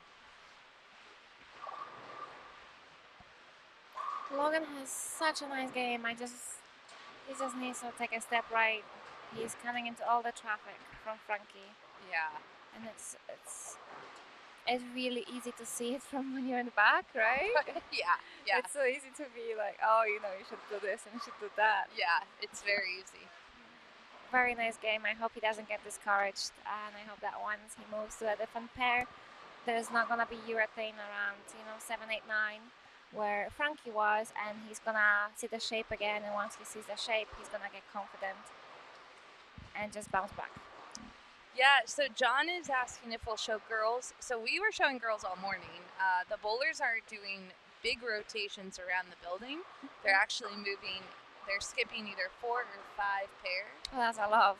Yes. I love giving up the bowling balls. Exactly. Yeah. So we saw a lot of girls this morning.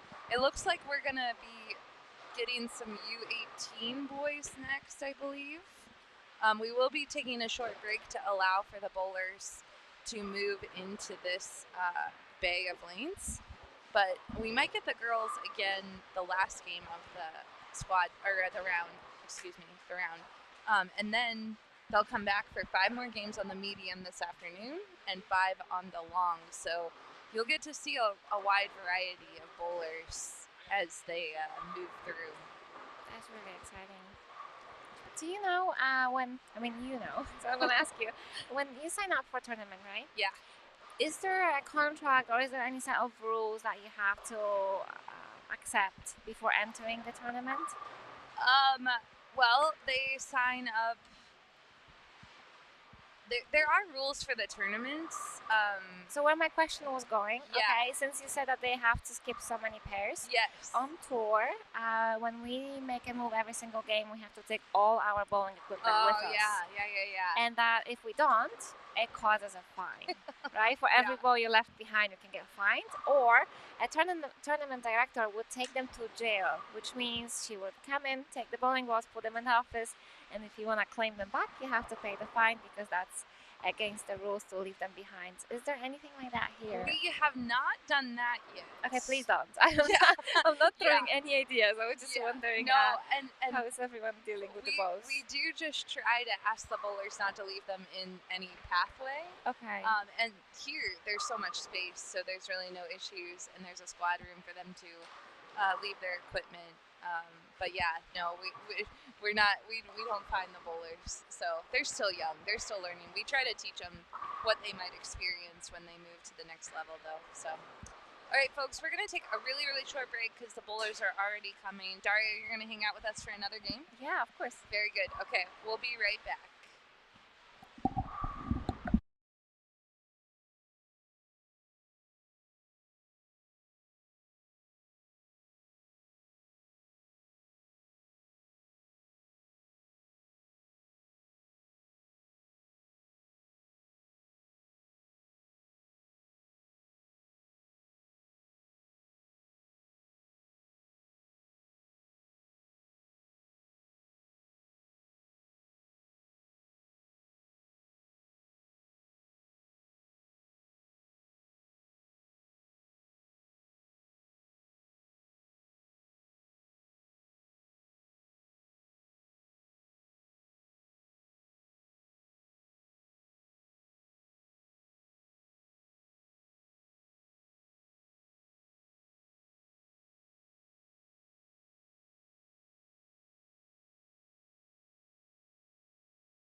All right, we are back with some exciting news. Anna Antony just bowled a 300 game. I don't know if that was her first 300. It probably wasn't, but it's her first SYC 300, which is awesome. So we were just talking about getting nervous when you're going for 300, and she did not.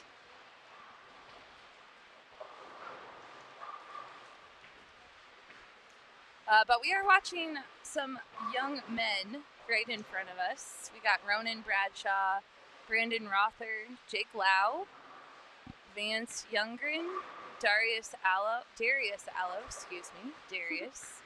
and Keaton Cabantine. And then to the left we have Tyler Jones, Hayden Fernandez, Ernesto Reynoso, two-time back-to-back junior gold champion. Ernesto here. He's on Lincoln 48 right now. He throws it pretty good. He's a member of Team USA. You can see why. Yep. I've seen him before. Where is he from? California. California. Yeah. I believe Folsom.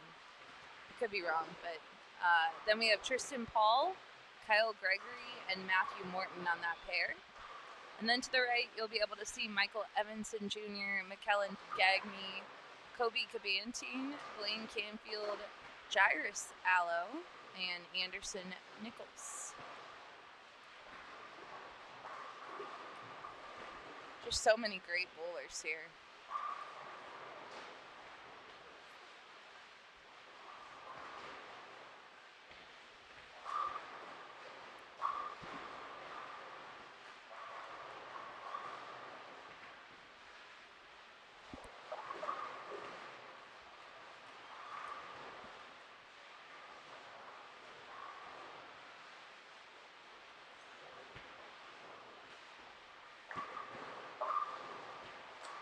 Whoa! That's a good strike for Brandon. I think you missed it. I did. It I'm was trying to really, post this it was 300. really cool. He just kind of like carried a 3-pin forward, but something else fell earlier. I didn't catch it in time, but it was a very cool strike. And it was for a double, so big one. That's great. Yeah, I'm trying to get this 300 video posted. So anyone that wants to see Anna bowl 300, it is going live on Storm Youth Bowling, Facebook page.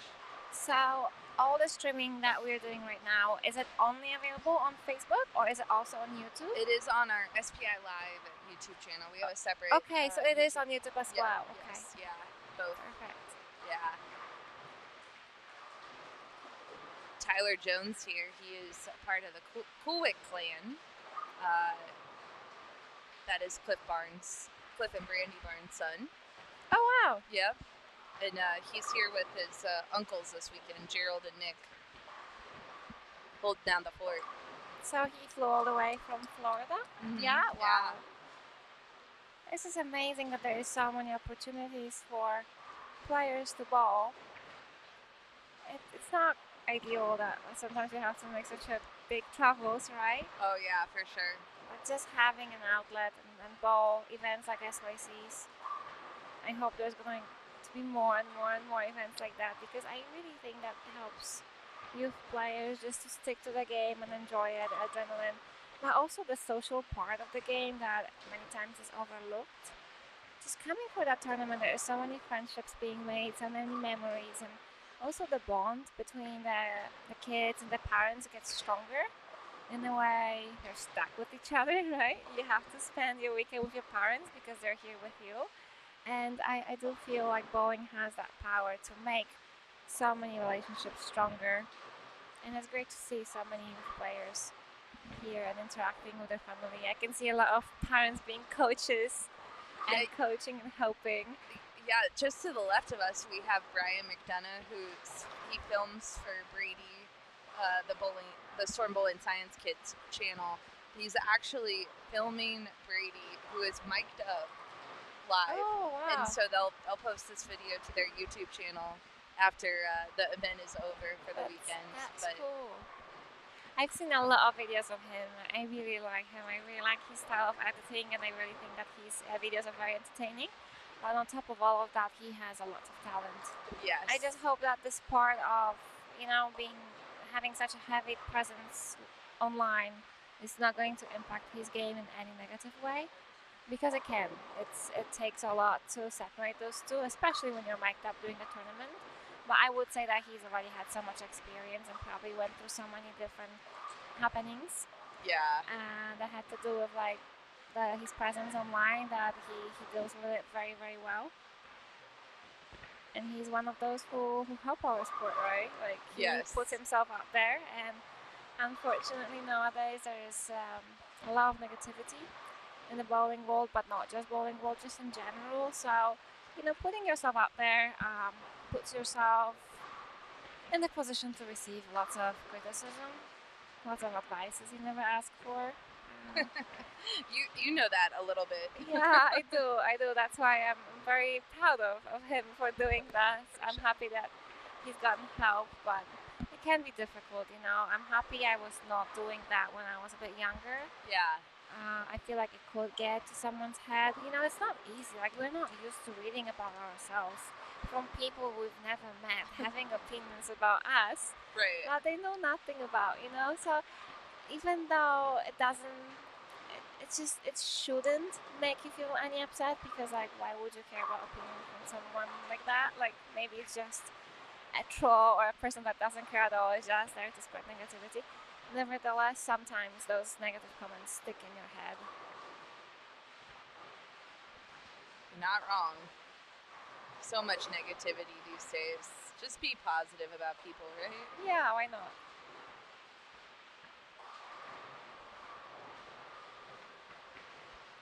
So this is game 4?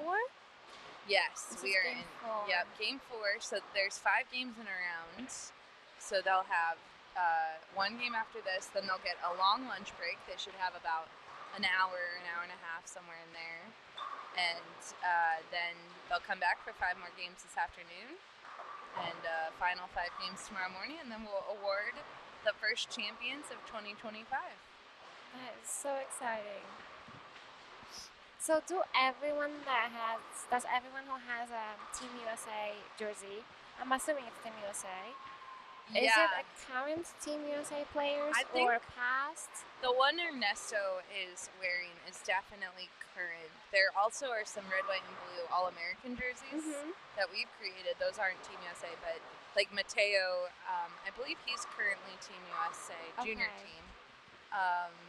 There's also developmental Team USA, so that's a great program for youth bowlers. Yeah, in I the don't know. US. I don't know much about it, but one of my friends, her name is Katie Thornton. I went to college with her. She is one of the staff for Team USA. I don't know if she works with the developmental team, but she did say there's a lot that goes into the training and the program and just being part of it. So this is really cool for those 2 players to maybe one day they're gonna go to like World Youth Championships and represent United States, or go and take part in the World Games or any other tournament that there is. And those tournaments are very exciting because, first of all, you represent your country. It's a very big honor. Second, you get to bowl against bowlers that you would not bowl before. In every country, there are like different styles that you can tell. Like, for example, my boyfriend is from Venezuela, and one of the best Venezuelan bowlers in all time was Amleto Monocelli. Yes. Right. So for those who know how Amleto bowls, if you were to go to Venezuela, you would just see a copy of Amleto everywhere you look. Very high backswing, open hand on the top, digging a lot of his body, lots of strength and power. So I do feel like in many countries there is something that a lot of players are doing that you can recognize. Like, oh, he could be Venezuelan. I was like, oh, that could be a German player. Not necessarily though, but sometimes it works like that. Yeah, and I think the Junior Team USA program is a big aspiration for a lot of these bowlers. They really they want to go. They want to make it a junior gold. They want to go to team trials and make it there. So it is, like I said, a big aspiration. It's amazing. I think there was a question yesterday that was asked whether bowling was going to be an Olympics, and I wouldn't know that. That was a question to Mike. Of course, he wouldn't know that either. Yeah. Obviously, as an industry, we want it, and the reason of why we would want it, it was because once the sport is an wow, that That was- 10-10 on lane 49, I was a bit scared. That was Yeah. he used that whole lane there. Yeah, so what happens when a sport becomes an Olympic sport is that there is a lot of government funding being funneled, right? Bowling does not have, I don't really know in the United States, but I can tell you that in Poland does not have much government funding at all. So players that are Team Poland and go represent Poland, many times they have to pay a part of their expenses when they go for tournaments because association does not have money to pay for everything. Yeah. And I feel like with the sport becoming Olympic, that's where a lot of money comes, and then it depends on the governing bodies of where this money is gonna go. So many times it will go for the tournaments, events, and clinics, and sometimes it would start locally at your bowling center where you would come in and there's suddenly a coach that would have once a week a class with a group of kids being 10 and under, 15 and under, and then you can sign up your daughter and your son to be a part of it, and that's how you get bowlers into the sport. For now, there is not that much of it quite yet. There's not many clinics or bowling schools for youth. Not just in the US, I feel like it's in general. Like I think Singapore and Malaysia would be the only countries I know of that do have a lot of schools like that. But a lot of it comes down with lack of funds. So I personally hope that bowling is going to become Olympic sport because that would help us grow massively. Yeah, I agree with that. I agree that it would infuse a lot of I like awareness Yeah, for on the sure. sport beyond just what we have now, right? Yeah. Different awareness. I feel like social media kind of like been stepping up awareness about our Yeah. sport, which is amazing. It's great to see so many bowlers. When I first got into social media in 2016, I don't believe I've seen many bowling videos at all. Like Right. it was a bit, I would say, cringe sometimes. You just like post a video of yourself throw a shot. Right. And look where we are right now, and we have great ambassadors for our sport that just keep promoting in social media. So I do think that all of that helps a lot in bringing awareness, and I do hope that bowling is gonna become one of the top picks for parents when it comes to picking a sport for their kids or where they want to send them to. It's I difficult to agree. compete, right, with football, baseball, but what if it was like football and bowling, and then as they grow, they kind of go away from football, right, and then they stick to bowling. That would be There's cool. certainly a lot of kids that are doing it at a pretty high level nowadays, so it's great to see. They're getting really good really quick. That's true.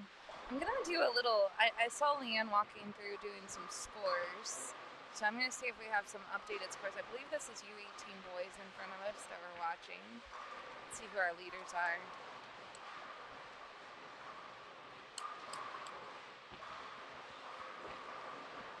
So we have So McKellen Gagne right in front of us. I'm sorry, it's Gagne. McKellen Gagne on 51 and 52. He's currently leading at plus 86 in the U18 boys division.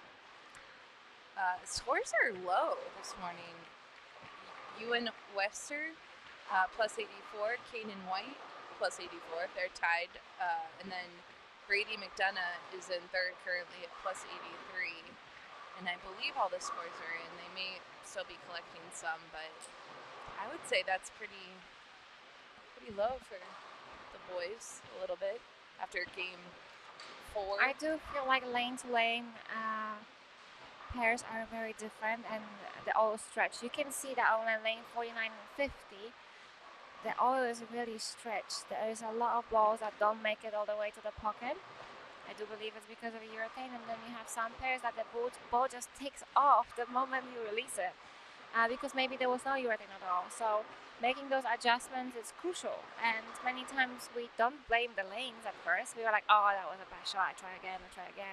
And until you realize that this is the lane that is actually so much different than what you bowled on the game before, it might already be in 5 frames, and now you have to play a catch-up game and try to get your score to where you want it to go in 5 frames instead of one full game. So It's very tricky on short patterns, mostly because of urethane being much in play, because of big amount of volume of oil in the middle of it that makes you feel like, if it stretches then it doesn't hook, but the short pattern should hook, so why it doesn't hook? It gets very very frustrating and very confusing for many bowlers. Maybe that's the reason why some of the scores are just on the lower side. Yeah, and it does look like they are still inputting some scores, but in the U18 girls division, currently Bella is in the lead, plus 48. But I actually think real time they are updating scores, so because it just changed. So we'll give it a few minutes.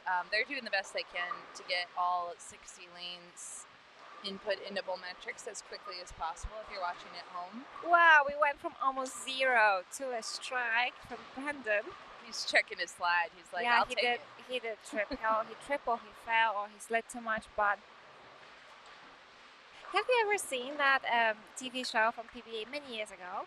It was Josh Blanchard that he slipped and he was like going for a spare and he never released the ball. Yes. But he fell like, I don't know how many feet down lane, but he did get on the lane, but he never released the ball. And it didn't count. It didn't count. Yeah, it was like, amazing. okay, let me try again. Yeah, as long as you don't hurt yourself, that's a good strategy. Yeah. Here's Mr. Jake. He's from all the way from Long Island, New York. Jake's a great young man here. Jake Lau on 49 on a turkey. Hopefully I didn't black cloud him. We see him throwing urethane as well, and he gets the ball to 9-10. Oh. He gets exactly the ball where the other bowler was at. 7-8-9, which might make it, lose a little bit of that grit, and maybe that's why he didn't drive to the pocket as easy, because the shot was really soft, it was really nice, and it could have been a really good strike.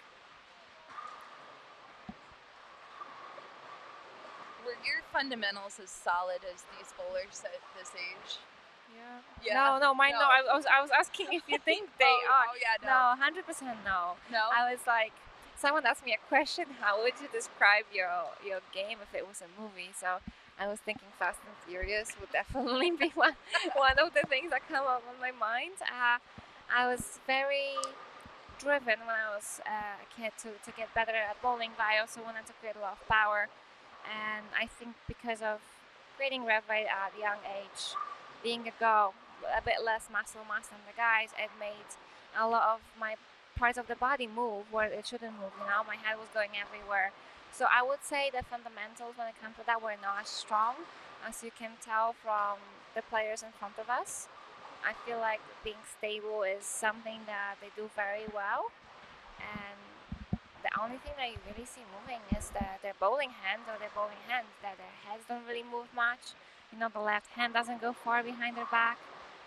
And that's not how I used to bowl when I was a teenager now. And you're incredibly flexible, right? Yeah. Also, yeah. I am, I don't know if double jointed is the actual right term to use, but I can bend my elbow the other way, which has caused me a lot of issues, because one of the things in bowling, you don't want to be too flexible, because the more flexible you are, the more opportunities you give your body to go out of the box, out of your game. So flexibility is important because that helps with reducing injuries, but too much flexibility might not be the greatest.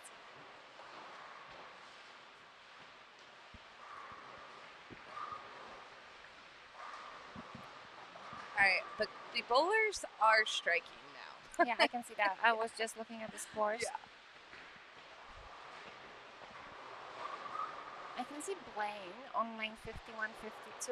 He has a 4-bagger, spare strike, spare strike. If he strikes out, that's going to be 2 to 10 to 20, 240 game, very high 240s, and he's sitting at minus 46 right now. So with all the strikes for Blaine, I think he's going to catch up to a very good positive score. Yeah. That was the front 7 for Ernesto. So keep an eye on him on the left of your screen, 47 and 48. He's wearing that USA jersey. So I missed that, yep. Well, I wasn't going to say it before it happened, because I'm like, I'm just going to let him bowl and see what happens. But we won't mention it again unless we're Yep. near the end of this little set here. Sounds good. Yeah. Spare by Jake. Main 49 Caden is making up for the missed spares. So if he gets that strike, we're almost home. Oh man, it's okay. That was But that's crazy, right? It's a short pattern. yeah. He is not hooking the whole lane No. at all. He's maybe sliding like I don't see very well from here, but like 20, 23, 24. And the ball did not hook. It's so touchy out Right, there. yeah. It's like if you miss a little left, it's gone. Yeah. If you miss a little right, Very unlucky. It was not a shot that deserved 5. no. He's gonna pick it up though. I have a feeling. A very good shot, line 50 for Vance. Big one. It was a double.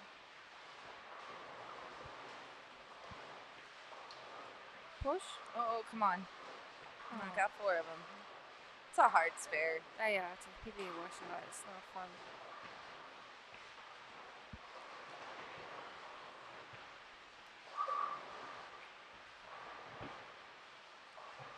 Daria, you spent Valentine's Day with your boyfriend last night here in Vegas. Yeah. You guys went to see a movie, right? Yeah, I fell asleep. Oh, jeez. Which one did you go see? Captain America. Captain America. It wasn't a bad movie. I think I was just a bit tired. That's and yeah. funny. Gio said it was a good movie. He rated it a 6 out of 10. He said Okay. it was entertaining, but that's about it. Yeah. So I was like, oh, okay. At least I had a nice fat nap. South Point shows some like if you're here, they don't just show new movies. They bring in like some classic movies too. So someone told me Harry Potter was playing last night too. Like Yeah, the actually. Chamber of Secrets or something. Yeah, I was actually wondering, is it like new Harry Potter? Like, Yeah. isn't he like very old now? Like, who would play Harry Potter now, right? Right? But yeah, I guess, yeah, they're replaying all the movies. It's funny. So if you're here, don't forget to check the movie times. Yeah, and guys, a tip. When you go and watch a 3D movie, you have to sit really close to the screen. Because that's with the 3D, you can touch it, you can Oh, feel it. The yeah. farther you are from the 3D, the more it just looks like a regular movie, not 3D. So yeah, my tip for you, the first like 6-7 rows are the best for 3D. The farther you go away, you're losing on that effect. Or you just fall asleep and lose on everything Daria, altogether. I would have been with you. I was asleep at 8:30 Yeah, last night. I was tired. That was strike number 8 for Ernesto. For anyone at home that's watching, we're gonna like silently let him finish that, and then at the 10th frame, hopefully we'll get to see. We might have to move the camera a little bit though. He is slightly like you can see 47, but Not great, right? right, I might zoom out a little bit so y'all can see it. Okay, we see Blaine also getting a strike. I think he's gonna get to 250s if he strikes now. Yep, he's officially plus. He finished the block. That's amazing. He made up a lot of ground in that Oh, he has game. one more game though. This is game 4. Okay. Yeah. Time to go big. We also have McCallan on that pair that he's plus 86. Did you say that he was in the lead on the lane 51, 52? He was. Let's just double check because they were inputting some scores. It looks like a grind, but now I just Oh. realized he got a double and then he got 0. So Jacob Fox actually is leading. He's plus 114. He had 277 game 1. McKellen is in second at plus Okay. 86. So he certainly needs a good game, but I'm not sure what Jacob is doing. I don't see his name nearby. I think when you look at the lanes that we have in front of us, especially 4950, you can tell that this is one of the trickiest or a more tricky pair in the house. Yeah, I would agree. The scores are not very high on that pair and it looks like a grind. You miss a bit, the ball just goes.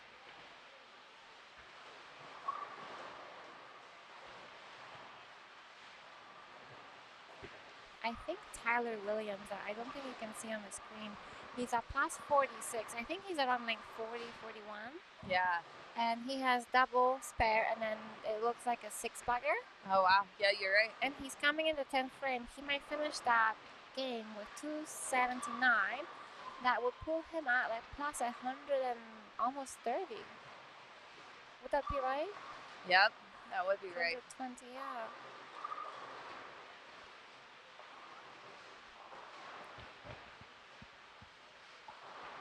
Well, I can see some really, really big scores in this game. I don't know Alright, if that's let's see. Joe or Joss. Ernesto, big. Split. Well, one fell out. It was the big four, but a lot of pressure to bowl 300.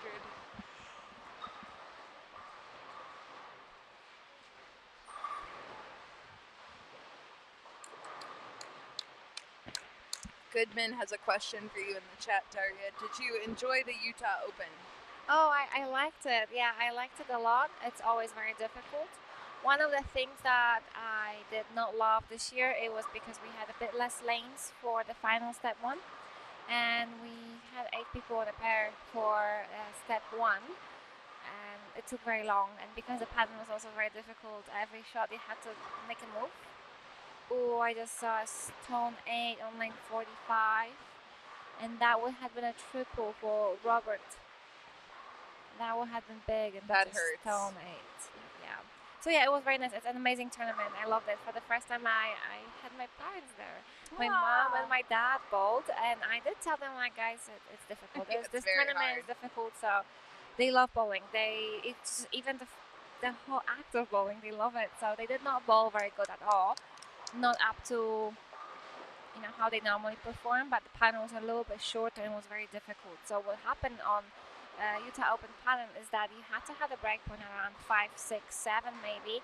But if you got it to 3, 4, it was gone. And if you missed left, it was just hooking left. So it was really difficult. And when it comes to my parents or my dad, who was at 200 with quite low ball speed, it's really difficult to get the ball down lane to like 4, 5.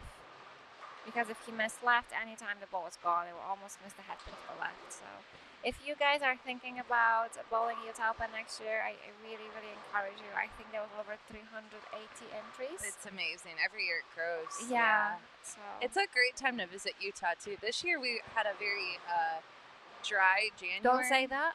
You're going to jinx it. It already snowed yesterday. I was just or saying, 2 days ago. just don't talk, okay? Okay, all right. Guys, just come to Utah. Okay. It's a good time to visit Utah. We'll just say that. Yes.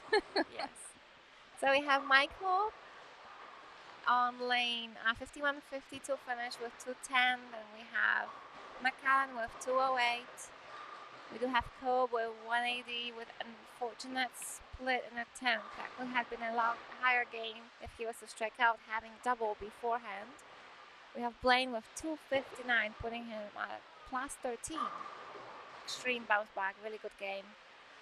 We have Bruce. Sorry if I'm pronouncing the name wrong. I feel like Blair would have to give me a rundown. Oh, you know what? Just own it, and they'll tell you if you're wrong. But Okay. half the time, I apologize for any pronunciations. It's really Yeah. difficult sometimes. Yeah, but some of the names are quite hard. We have 203 with the split in a 10th as well after a 3-bagger. That game could have been really high as well. And then we have Anderson Nichols with 186. And then in the lanes right in front of us, 49 and 50, we have Darius in the 10th. Darius. Yeah. Darius. Oh, Yep. it kind of sounds Yeah. like a male version of my name. Yeah, right? It does.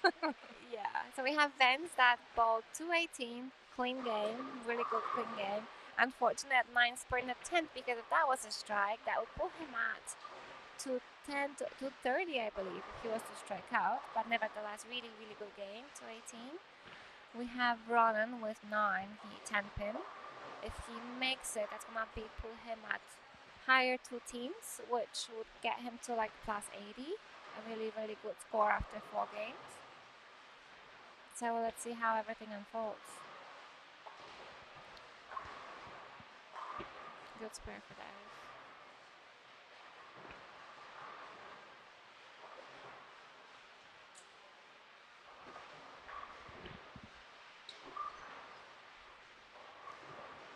Jake is commenting that there aren't very many people watching on the Facebook page, but we are simultaneously streaming on 3 channels, YouTube and 2 Facebook channels. So Jake, there's 96 people watching currently. So not a lot, but still, it's Saturday morning. There's plenty of time for people to watch. That's true. And the comments that I'm personally seeing, are these comments from the Facebook page or are these from YouTube or it's All all together? All together, Oh, yeah. wow. So everyone that's watching.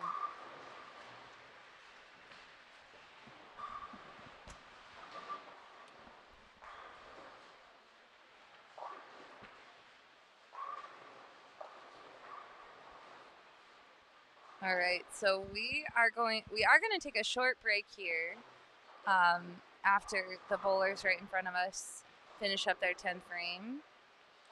Ernesto here is finishing out he could get to 265 this game. Still a really solid game.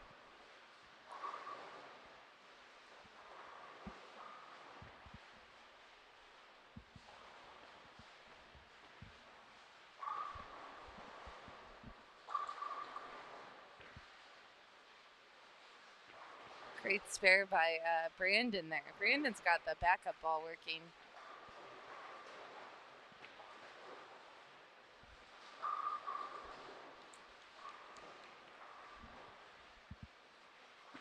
All right, like I said, we're going to take a really short break.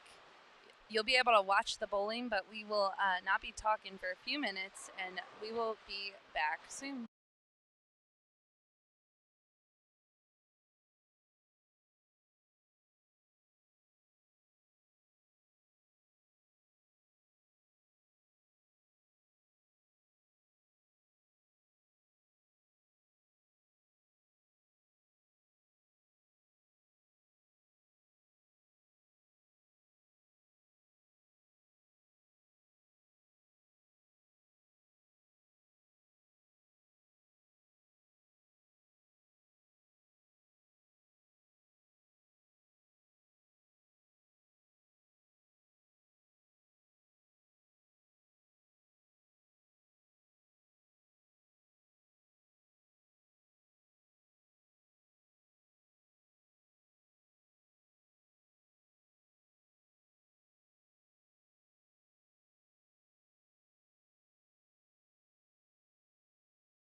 All right, we are back to chat about some of the new bowlers that have made their way.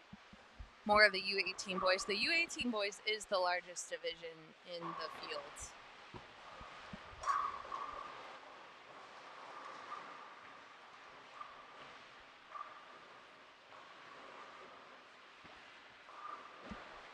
All right, so the bowlers in front of us, we are watching Colton Bennett, Oliver Louie, Nathan Harnett, Nicholas Harnett, Angelo Gallifero, and Mr. Joss Weems.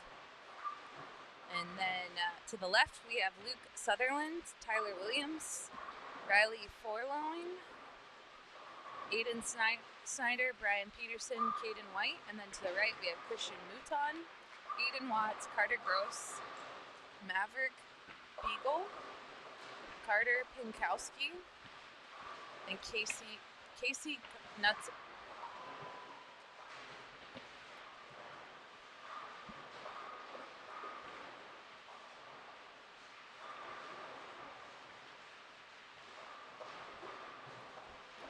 This is the 5th game on the short pattern. After this, bowlers will take a break and they will head down to visit one of the 11 restaurants that are on property here at South Which one Point. is your favorite? I love Zenchin, which is the that. Asian sushi place downstairs. I think it's very good, but I believe that if I had to guess in this group, Steak and Shake is going to be a popular choice. The deli is a good option. What's your favorite? I would say the buffet. Yep, the buffet. Yeah, the breakfast there is awesome. Reminds me of my college days when we were bowling a tournament here in December, and it was always fun because we were always coming here and then having breakfast in the buffet as a whole team. But I also really love Steak and Shake because I love Nutella, and they used to have a Nutella shake. They still have it. No, do they? I'm pretty sure I they do. think last time I was here, Oh, like they got rid of it? 2 months ago, 3, yeah, they said no longer have, and I was like, I'm no longer your customer then. Oh, I thought I didn't saw say it that on the way. menu. I did get a milkshake last week when I was here for the TAD. I got an I like their M&M milkshake. Really? I Yes. don't think I've ever had that one. I'm cookies and cream type of person, Oh, but when I see that's another good Nutella, one. that's like... Yeah. The Reese's one, I used to get that one a little bit too, but you can tell that we are starting to get hungry. Yeah.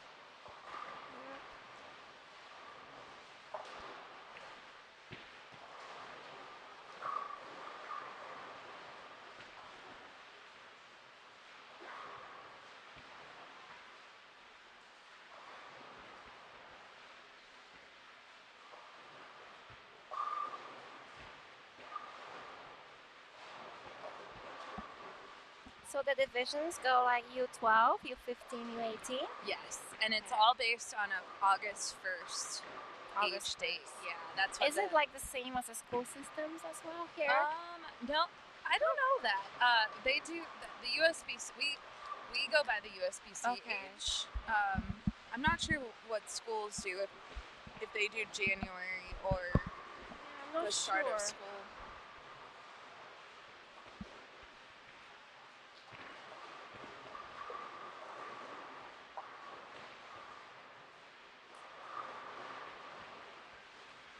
Everyone always likes having either early August birthday or a late July birthday to get the most out of their age divisions, right? Like, That's what that's why I asked, because I'm not sure. I just remember because I'm from January. mm-hmm. So I do remember that I had an opportunity to go to school earlier, Yeah. but then I would have been the youngest in the class. Okay. Or go to school later to where I would just be the same age. Age meaning like by year, Yeah. you know? So my mom fought my dad. I was like, no, there's no way. We're sending her earlier. We're not taking her childhood away. Yeah. I don't know if that was a good decision or not, but because of that, I have really good friends. And I'm very happy about my childhood friends and my class and everything. But yeah, that's why I was in January, and that's why there was that option. Yeah. And I know that school starts in August, so... Yeah, I'm not sure. We just go by the USBC. Mhm.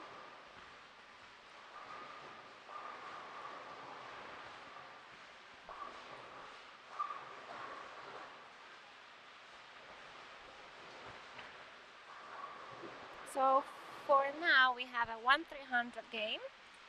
Do you know what's the second highest game? What's the second highest that you had seen? There was a 277 in the U18 boys. I can't remember the young man's name right now. Jacob Fox. Okay. 277, but I believe that's the next highest that I know of.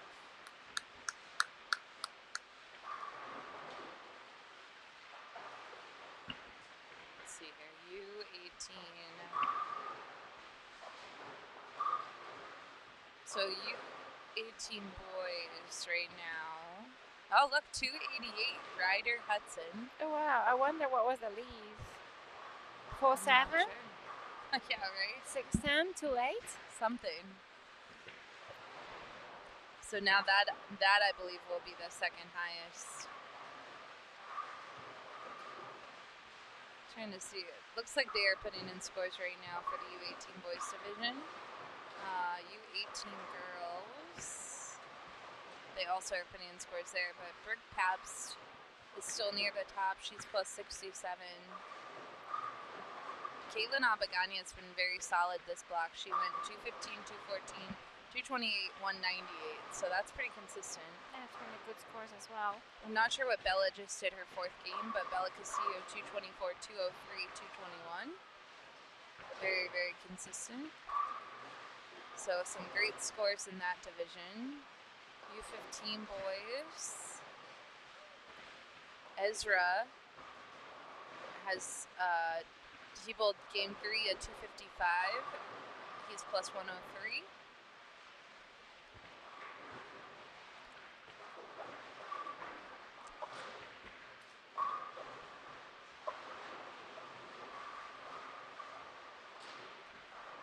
And it looks like they may be doing one side of the scores maybe being put in right now.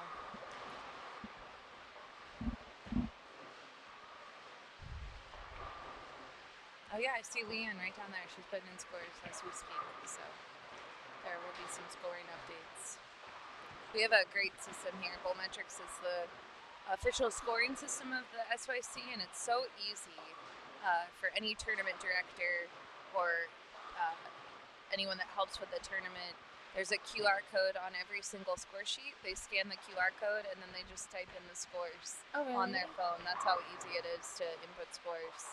And then it's locked to only the scorekeeper, so no kids or parents can change their scores. They just have to come and find a tournament director to let us know that there's an issue. But it's so easy to update scores. So shout out to Bowlmetrics. So are these actually the kids or parents putting their own scores online? No, we have volunteers that are helping. Leanne is obviously the tournament director here at the SYC, and then Mike Hillman is here this weekend. He is bowling center manager from the Northern California area and runs youth tournament series. Him and Leanne created the YBT together, so he knows a lot of the players, and he's putting in some scores. And then I believe there's one other helper. Ken Fong might be wandering around. I haven't seen him yet. Yeah, I think Ken was yesterday checking in all the players in the booth. Actually, Ken used to work at Storm. He was one of the tech guys that you could call, and if you have any questions about bowling ball. Now Ken is working as a salesman in the area, and because he lives now in Vegas, he is here with us helping with the tournament. He did a little move and got a little promotion at work, which is pretty exciting. So yeah, very cool, very cool.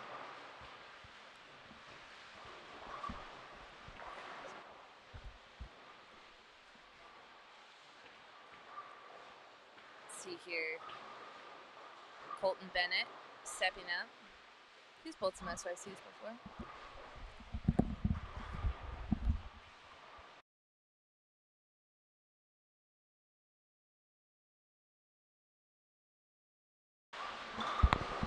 Good shot there. 4-pin. So close. Joss Weems, of course, from the Chicago area. He's out in Vegas visiting with his friends. He's a 10-pin. Pretty solid, though. He's plus 68. Solid start on the short pattern. Joss is a past SYC champion.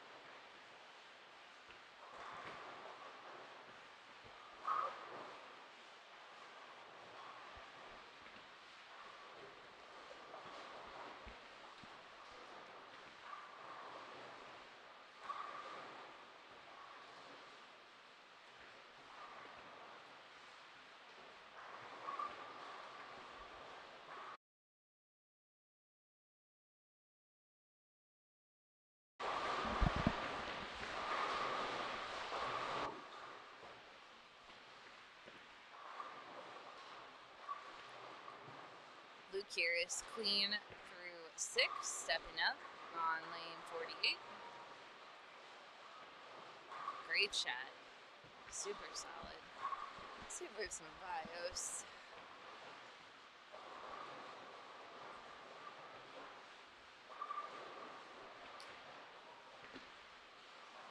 The U18 boys don't always love to complete their bios prior to a tournament. I don't know what it is about that age division. Oliver did though. Oliver Louis, he just finished up on 49. That frame, that is, converted as fair. He's from Meridian, Idaho, 16 years old. He loves that bowling's such an inclusive sport. It doesn't have prejudice against anyone. Likes playing video games and wants to say hello to his bowling sister, Nevaeh Hull.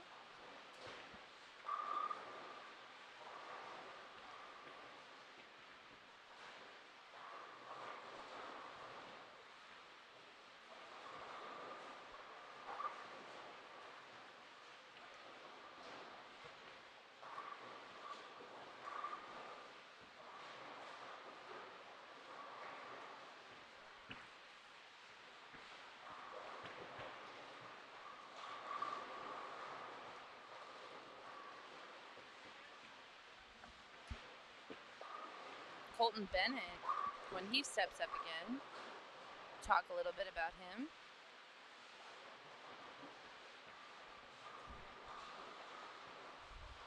Aiden Watts here. Turkey spare 4-bagger. Let's see what he can do on 51 as he steps up. Aiden, of course, wants to be a meteorologist when he grows up.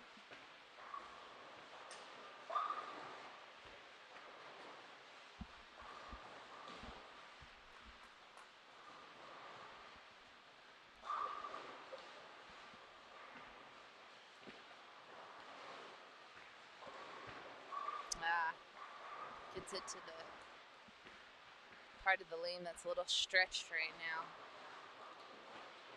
It's a little tight down lane. In this last game of the event, or last game of the round 1, that is.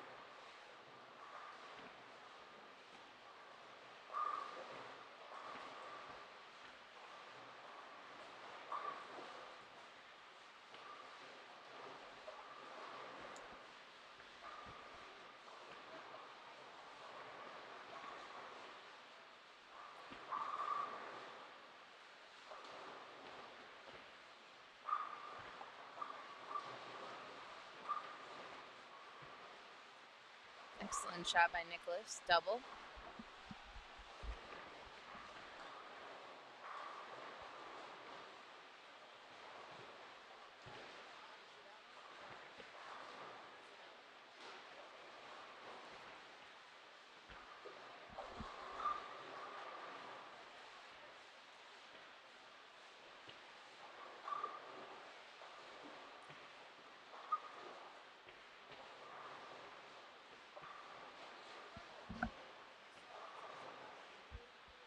Angelo got that a little left.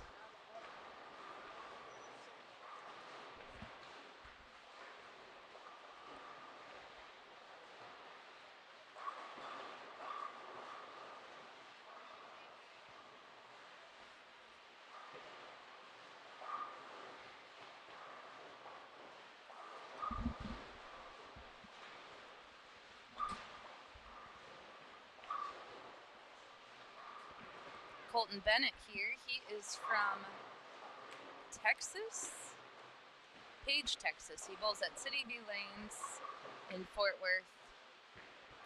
He finished 9th at the SYC in Las Vegas in 2023. He's on the high school broadcast news team, and he wants to say hello to his friends and family back home in Texas as he gets that messenger.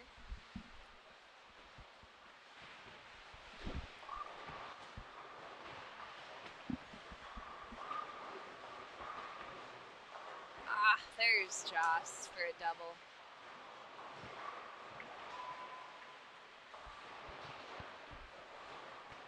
We're getting down to the end, Daria. Yeah, we have close. 5 more frames. I'm sure they also think about food. Yeah. Just like I am. I know, right? I'm getting hungry too. Yeah. It used to be a thing between me and my girls. I'm rooming on tour with Verity Crowley and Diana Zavialova for many years now, since 2017. So it always used to be a thing that, like, the last game of the block, we would already exchange messages about oh, what do you think about this tie place? What do you think about that? But unfortunately, the use of the phone had been forbidden 2 years ago. Yes. So we no longer can daydream about what we're gonna eat. But I'm sure that the athletes right now in the lanes are thinking what was for lunch. Yeah, where are we going? Yeah. Christian Mouton, he just bowled a 243 game. I don't think he's very happy about it, but he certainly, it was a good game. Clean. So we are seeing the lanes 49.50, and we're seeing some of the players coming in really good scores. Plus 56, we have plus 58, plus 68. And right off the bat, we can see that the start of the game had not been the easiest for them. So once again, it just really depends on what pair you're gonna hit. In some pairs, 190 to is really, really, really good score. While other ones you can max out. You can 270 to 280 to 90 because the lanes play a bit easier. In this situation, 49.50 had been on the more difficult side. So I would not be coming into this pair thinking okay, I'm gonna bowl 250 now. Let's do it, because 2-0 sometimes is a really, really good game. For sure. We also have Carter Pankowski over there, and I think he's pacing 220, which will put him at 30 over. We have Aiden with 95 over, only 51.52, and he is gonna bowl 245 if he strikes. That's a very high game. That's gonna be 140 over. That's almost a 230 average a game. Great for Aiden. Hannah wants to know when Ellie Kate is on. Ellie Kate was on earlier. She was on in game 2, but she probably will be making her way back around either next round or the third round.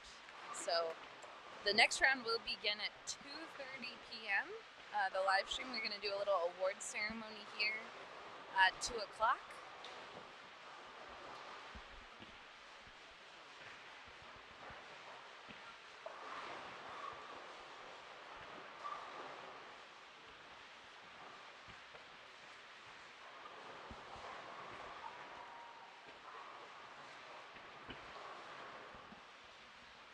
I really like Tyler's jersey. Tyler's bowling on lane 48, about to have a messenger. That was really close. It was.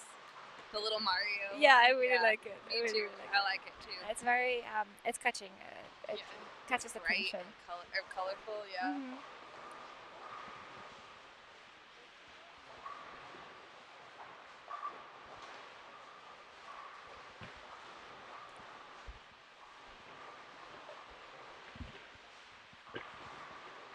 Lane 49. We had seen quite some gathers here as well. It's easy to do on the short pattern, right? Yeah, he missed it off of his hands a little bit, which was the reason why he gathered, but the lane did not even give him a glance of hope that it might stay on the lane. It just went straight into the gutter. Hope he picks it up.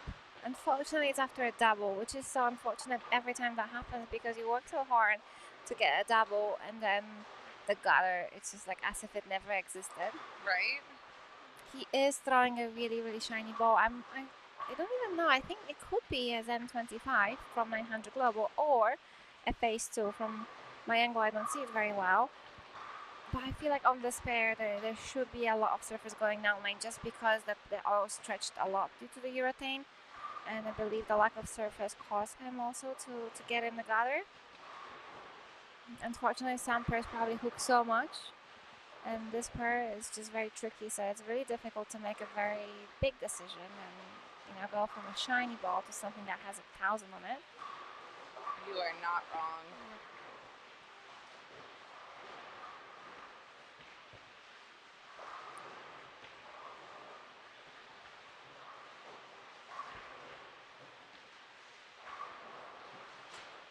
Right, Nathan is bowling on lane 50. He came in with a 56 over after 4 games. Very good average.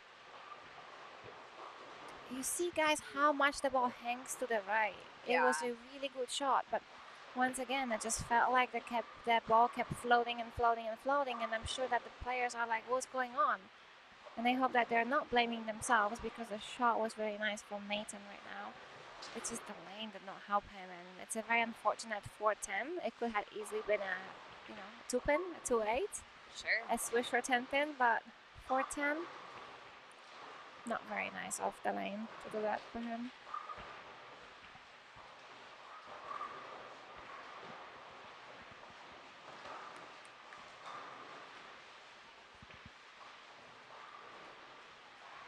All right, so like we said, Aiden Watts finished up with a 245, Christian Mouton 243. Those are just the highest scores I see. Oh, actually, 57 and 58 looks like they're striking a bit down there. Matthew Morton has a very solid game. So the format of the tournament is 5 games today on short and 5 on medium and then 5 on long. And a total pinfall for 15 games. The sides of the winners, or there is something more? No cut, no match play, nope. It's just total pinfall. So the person that knocks down the most pins wins. Which sometimes is nice, right, Daria? Yeah, it's a very fair tournament, I was gonna say. Yeah. But sometimes, like, it's nice when there's a bit more action going on. It gives a chance for people that just barely made a cut and maybe they can, like, work their way up. Right. Unfortunately, I had been a victim of that format that was not like that. I've led US Open in 2017 by a million. Yeah. I just had probably one of the best weeks of bowling in my life, but I lost on TV, so. Well, that's really Leanne and Gary, when they created the event, that's what they thought of, was all the times in Leanne's history where she led a tournament by hundreds of pins. And then just one game, and that's right. it.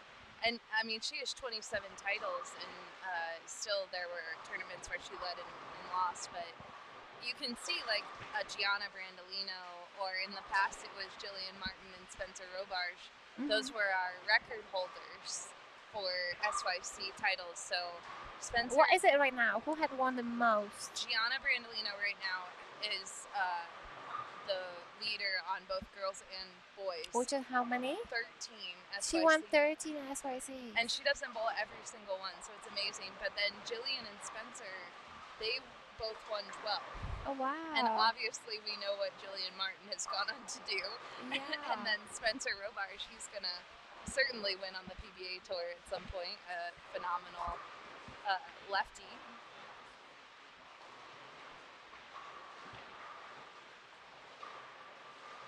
We can see, how do you pronounce Josh? Joss? Joss. Yeah, Joss Sweet. Joss, Yeah. yeah. So, Joss, you can tell that he's getting himself out of a small hole that he dug himself after opening in the first frame and opening in the fourth frame. We now see 4 in a row for him. He came in with plus 68, really, really, really good score. Probably he's somewhere in top 5, I would guess, right? Yeah. Would you say it's like a top 5? Yeah, I think so, for sure. Yeah, I think if he gets them all right now, it's gonna help him secure that top 5 at the end of block 1. He's right now pacing at 2-0. So if he was to go per spur, that would be a 2-0. If he goes one more strike, 210. Another strike, that would be a 220. If he strikes out, he's looking at 237. 237 will put him at over 100 over for 5, meaning that his average is a little bit over 220 pins a game.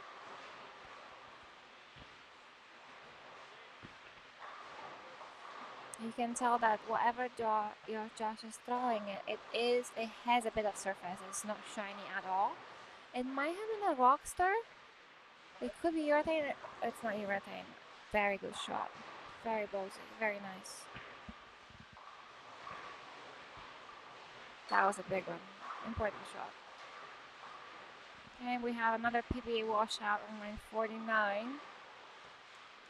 I lay 49. And Nathan he had such a nice game coming in. 49 has not been nice, that's for sure. Yeah. It's just bowling though, right? You might work 4 games to get into like plus 50. Every plus is big. You keep adding the pluses and you come into plus 50. And you just blink and then you're sitting at like 160 games. Exactly, you know, taking right. all that work away. That's why staying on top of it, staying sharp, mentally there. Have you ever heard about the syndrome of the last slope or something like that? It's like a psychological term. Yeah. I'm not a skier. I don't do any winter sports because I'm very afraid I'm gonna get injured, and bowling is the way I make a living, so I don't risk anything of that. But I heard that when people go like skiing and they have the last slope, okay? That's where the most accidents happen. Because that's where we already like in the car with our thoughts, we're already thinking about different stuff. So that very last slide is the one that causes the most injuries. And what happens in bowling as well is that if you lose that momentum and the focus, because we're coming in towards the end of the block, the game just can slip away from you. Oh, wow. I did not know that. Yeah, that's what my psychologist told me. Like, hey, did you know that the most injuries are in the very last? Would you call it like sliding? How do you say that? Like when you're skiing and you're just coming down, right? Yeah, the last, like the glide or whatever. Yeah.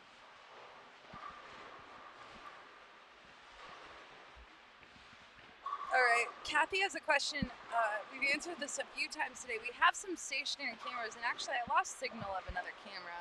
I was going to try to show the lower end, but we keep these stationary because as the bowlers move through, you get to see them as they come to this pair. We obviously are not a subscription model of live stream, so we're just giving you a little bit of the action from the bowlers. We do not have a camera on every pair, and it would be very difficult to do that in this bowling center, so just bear with us. And if you can't see your bowler now, tune back in at 2:30 and you might be able to catch them for a game. Do you like bowling on live stream or not, Daria? I do, because the reason of why I do is because I know my parents are watching. Yeah. So I feel like they're happy that they see me, and I feel like because I'm bowling and there's a live stream, I'm making their day better, because whether I bowl good or not, I feel like I'm delivering some sort of emotions, right? Yeah. Adrenaline. So I do like bowling on the live stream. It does get sometimes intimidating. I feel like everybody might feel that, but now on tour, I feel like we have cameras on every pair. Yeah. So you get used to it. You get kind of used to it, yeah. One of the things I would say that you have to watch out for is the microphones, right? A lot of players have to watch out because the microphones are right behind them, and sometimes when you speak to the ball rep and you might be a bit heated, you gotta watch out what you're saying. You know? That's a good point. We're far away from the bowlers, but when we're close up in the area, sometimes we do pick up if a parent is close by and talking, or the youth player. So always want to know where those mics are, right? Yeah.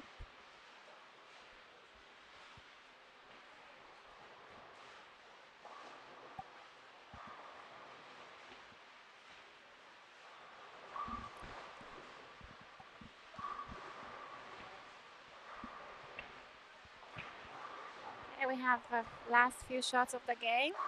I'm not sure if Angelo just threw it out and decided to chuck it up the middle, straight and fast. Yeah. But it worked, and he got a first double of the game. So whether he did this out of pure frustration with the pair, or I don't know why, it That's worked. funny.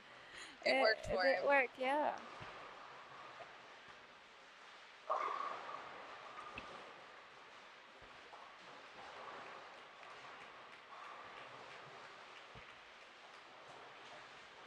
This pair was not good for our players right now. We have 156, 147, 170, 1, 2. Yeah, they're not happy. I don't 170, think. yeah, 177, a strikeout for 163, and then we have Josh with coming into the 10th frame that he is saving 2 opens from the first 5 frames with now a 6-bagger. Yeah, 6-bagger. So if he strikes out, he's gonna bowl 237 on that pair, which I do believe is one of the higher gains that we had seen on nice 49.50.